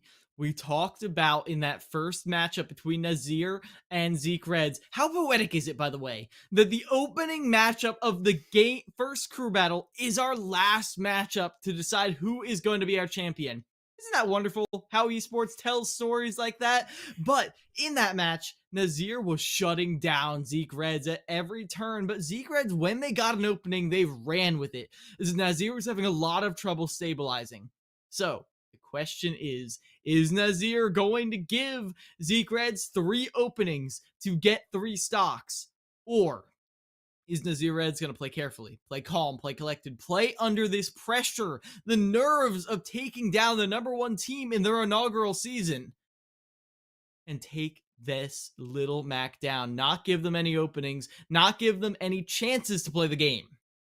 Fisher has not dropped a set all season long. They're 8-0 through the regular season. They were the #1 seed, and NEIT, the #7 seed. Had a long road to get here, but they had to pull off some upsets, and they did. When asked, they have answered. And now it all rides on Nazir to take 1 stock off of a Little Mac, but it's Zekreds, the Little Mac, and Zekreds has been on fire. Can they do it? Who will come up with the grand finals victory? Can Zekreds get 3 stocks here off of this Shulk, or will we see Nazir get NEIT a grand finals victory over Fisher College in their first appearance in this conference, in Contenders? It is all on the line here as we enter the ring. Grand finals is decided right here, right now, on this very stage. Nazir versus Zekreds for one final time tonight on Small Battlefield. 1 stock on Little Mac feels like an easy game, and that is what's scary. We talked about it. One of the key things is you can never feel like you're safe. And, well, Nazir is already making themselves safe by just taking space, taking away Zekreds' opportunities. This disjoint is proving very tough to get around, Soy. 78, he's already off stage, has to go for the early side B. Little recovery here, should be able to make it back. Goes to the neutral B, and he's able to evade the grab, but it's already so much damage dealt. At least Smash Art is offline. That kill power comes off the board. KO Punch now online for Zeekreds, but he's going to need a little bit more damage here, and with Shield Art, that KO Punch likely won't kill here. Waits to stall it out, and he catches the roll, and that's one off the board of Nazir. Battered their way through that Shield Art, but now 103%. Smash Art online barely gets through with the super armor, and now an opportunity right here. Smash Art is online. This is getting scary. You had that stock in the bag. Nazir, they need to find the finishing move right now. Falling down with back airs. This is where Zeekreds thrives. And Jump Art's not going to help either. It's a lot of damage online here. Little Mac can kill very early, but the switch to Shield Art will get him out of that scenario. 110 onto Zeekreds. He armors through, but he gets back thrown. Smash Art online. Shulk, so good at cleaning things up in the corner, but the forward air does not land this time around. A grab into back throw. Smash Art, it's dangerous, but it won't kill quite yet. Does he go to try and space it? No. Not threatening that move quite yet. He gets scooped, but the second hitbox does not connect. Side B won't do the trick either, and they'll run up smash, and Zeekreds has given himself a chance. KO Punch is almost online. There it is. A dash attack to come through. Shield Art immediately used here. Counter to land, but it will knock him to the right side of the stage. Smash Art now online. He armors through once again. Zeekreds looking for any opening, but he gets scooped, and it's the up B to do the trick, and Nazir will shut down Zeekreds. NEIT win your grand finals! It couldn't have come any closer right there. Zeekreds, we were talking about how the only hope remained was Zeekreds clutching things out. And 5 stocks taken, that's as close to clutching as you could get. And I saw that KO Punch online, and I know Nazir saw it too. But they were able to calm down, able to use that Shield Art to weather through those options. And the Smash Art came out. They waited for a mistake, and up B out of shield will get them. Now, we saw Zeekreds try to space around that up B out of shield and do it successfully so many times, but all you need is a tiniest bit of micro spacing. That tiniest bit, a few pixels, is all you need to get scooped up into that up B hitbox and sent flying off the stage. That'll be it. NEIT 3-2 over Fisher East. What a series from both schools here. Fisher College, such a dominant run to get here at NEIT. In their first season, they go 6-2. They had a tough bracket run, but they go the full distance, and they get the run back against a Fisher team. Again, they played Fisher Northeast earlier the year, and they could not find a way to take them down. But vengeance is theirs in grand finals here, with a 1 stock difference. That's how nail-bitingly close this set was, and I'm shaking. That was a tense match between these two, but some way, somehow, NEIT close it out. Congratulations to them, and I'm just... what an effort from both teams, and what a finish. You love to see this type of action in grand finals. We couldn't have asked for anything more, and we're going to get to learn a little bit more about that. We're seeking an interview right now from Nazir, the player who clutched out right there in the end, so don't go anywhere. Esports, you will be back for an interview with Nazir.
Grand Finals. The New England Institute of Technology has taken the Grand Finals in a 5th series over Fisher College, and joining us, one of the star members of that squad, Nazir, the Shulk player, clutching up in the final moments. Nazir, how does it feel to be Grand Finals champions? It was really stressful, so it feels really good. Like, Zeke Yeah. was reading me, like, really hard. So, I'm just happy I was able to, like, win that, not get 3 And stocks. it's got to be scary feeling like you're getting read like that in the grand finals when you had it in the bag. So how did you stabilize on that last stock? When I saw he had KO punch, I saw how he dealt with shield art the first time. So I was like, okay, he's gonna mash something that's like very untrue, so I can counter it this time and get rid of his KO punch, and then from there I can work. Yeah, and Because I was really scared of that. Yeah, I fully understand that, and that was a very unique way of handling that KO punch. You have I actually saw the interview you did with your school's esports team just the other day, and you touted yourself as a very defensive player. Do you feel like that gave you an advantage throughout this very up and down series? I feel like I wasn't playing defensive enough, but I could definitely work on like my advantage state. So I would say it's like a little bit of both. Like it's holding me back a little bit, but it's also doing me good. I think get better at other things. I feel like. And I mean, yeah, there's always room to improve 100%. And speaking of improvement, there were a lot of different changes up and down throughout this match, different matchups that came out here or there. How did you feel about your teammates and how they handled these different matchups? I feel like with Cloud Kage or Board, I was kind of nervous whenever we sent him in, but then we was doing really good. Like he got the 2 stocks off Zeke, and he got the 3 stocks off the Mewtwo. So he did really well. I wasn't very confident against going Mateo, but I saw that Burr did really well into Mateo. So I felt more comfortable sending Burr in against Mateo than myself. So that was Yeah, like our plan. and that active matchup switching, that was all kind of like just feel based. Like there wasn't any sort of like plan, or were there, like, how were you making those decisions? We would send in our first player, and whatever happened from there would depend on whether or not if I went in or if Burr went in. So say I think it was game 5, they sent Mewtwo first and Board won. And then they sent in Mateo. We knew we were gonna send in Burr just to keep the lead. And As that ended up working out. Yeah. So congratulations again. Thank you. Yeah. So, oh, my apologies. Yeah, you got it. Okay, yeah. So, I mean, this was a big win for your school. I mean, this is your first time in ECAC contenders, and you've had some ups and downs this season, 6-2, but a big playoff run. What do you think do you have like a moment that you will always remember, even if it's just the moment that just happened, moments ago with this grand final? A moment that's gonna have me a little upset for a while is that F Smash not working. Fair enough. That was one that we were commenting on too. Of, oh no, he's gonna want that one back. Yeah. I was a little upset about it, but I was able to like get myself back together. But beating Zeke, because this is the second time I played Zeke in like a competitive setting. I played him once at a monthly like a while back, and it was game 3 last hit. So I was like very happy that I was able to like pull through with on the first game, and I was happy that I was able to not get 3 stocked on the second time we play. Oh wait, no, that was the third time. So I just saw a lot of improvement against him in particular that I was able to get like my clutch factors in and whatnot. I also had to like adapt on the fly really quickly to him because he adapted really quick to how I played. So it was just a lot of adaptation from like all players. I feel like we were all like doing our best. Hence why it was so close. And in this set in particular, I mean, crew battles through this format, it's 2 sets and done. Typically it's best of 3, but a set that goes the full distance, all 5, I guess, how do you keep your focus through these elongated series? A lot of it I can say comes from my coach, because he's been like teaching us stuff, and like a lot of my biggest habits, like the ones that would get me losing stocks, like double jumping and whatnot, he beat out of me. My coach is Craftus, by the way. He plays Sonic, so I'm used to like playing very like slow matchups, like matchups that like burn you down a lot. So I could say like a lot of that I would give it to him for helping me like basically be comfortable with like long situations like that. Like, if that makes sense. No, it does, and those elongated matches are important to learn for reasons like this. You have to have the stamina to be able to keep up in these series. But again, thank you so much for joining us, Nazir, and congratulations on this grand finals victory. While you're here in the booth with us, is there anyone you'd like to thank or shout out? The floor is yours. All right, I would like to shout out my coach Craftus. He's the GOAT. I wouldn't be here without him.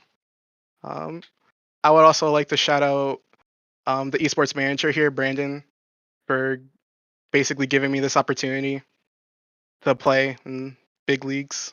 I mean, well, just esports in general. All right. Well, that's it. Thank you so much for joining us, Nazir, and congratulations again. You're grand finals champions. We'll let you go celebrate. All right, thank you so much, and I'll see you guys later. Adios. Well, Kilo Miles, that just about does it for us here. What a grand finals this was, though, with NEIT taking down Fisher College and going the full distance to last stock in the process. It's one for the books, 100%. It's hard not to believe in Fisher, especially when they're making a run like that. It seems fated that they're just gonna win everything.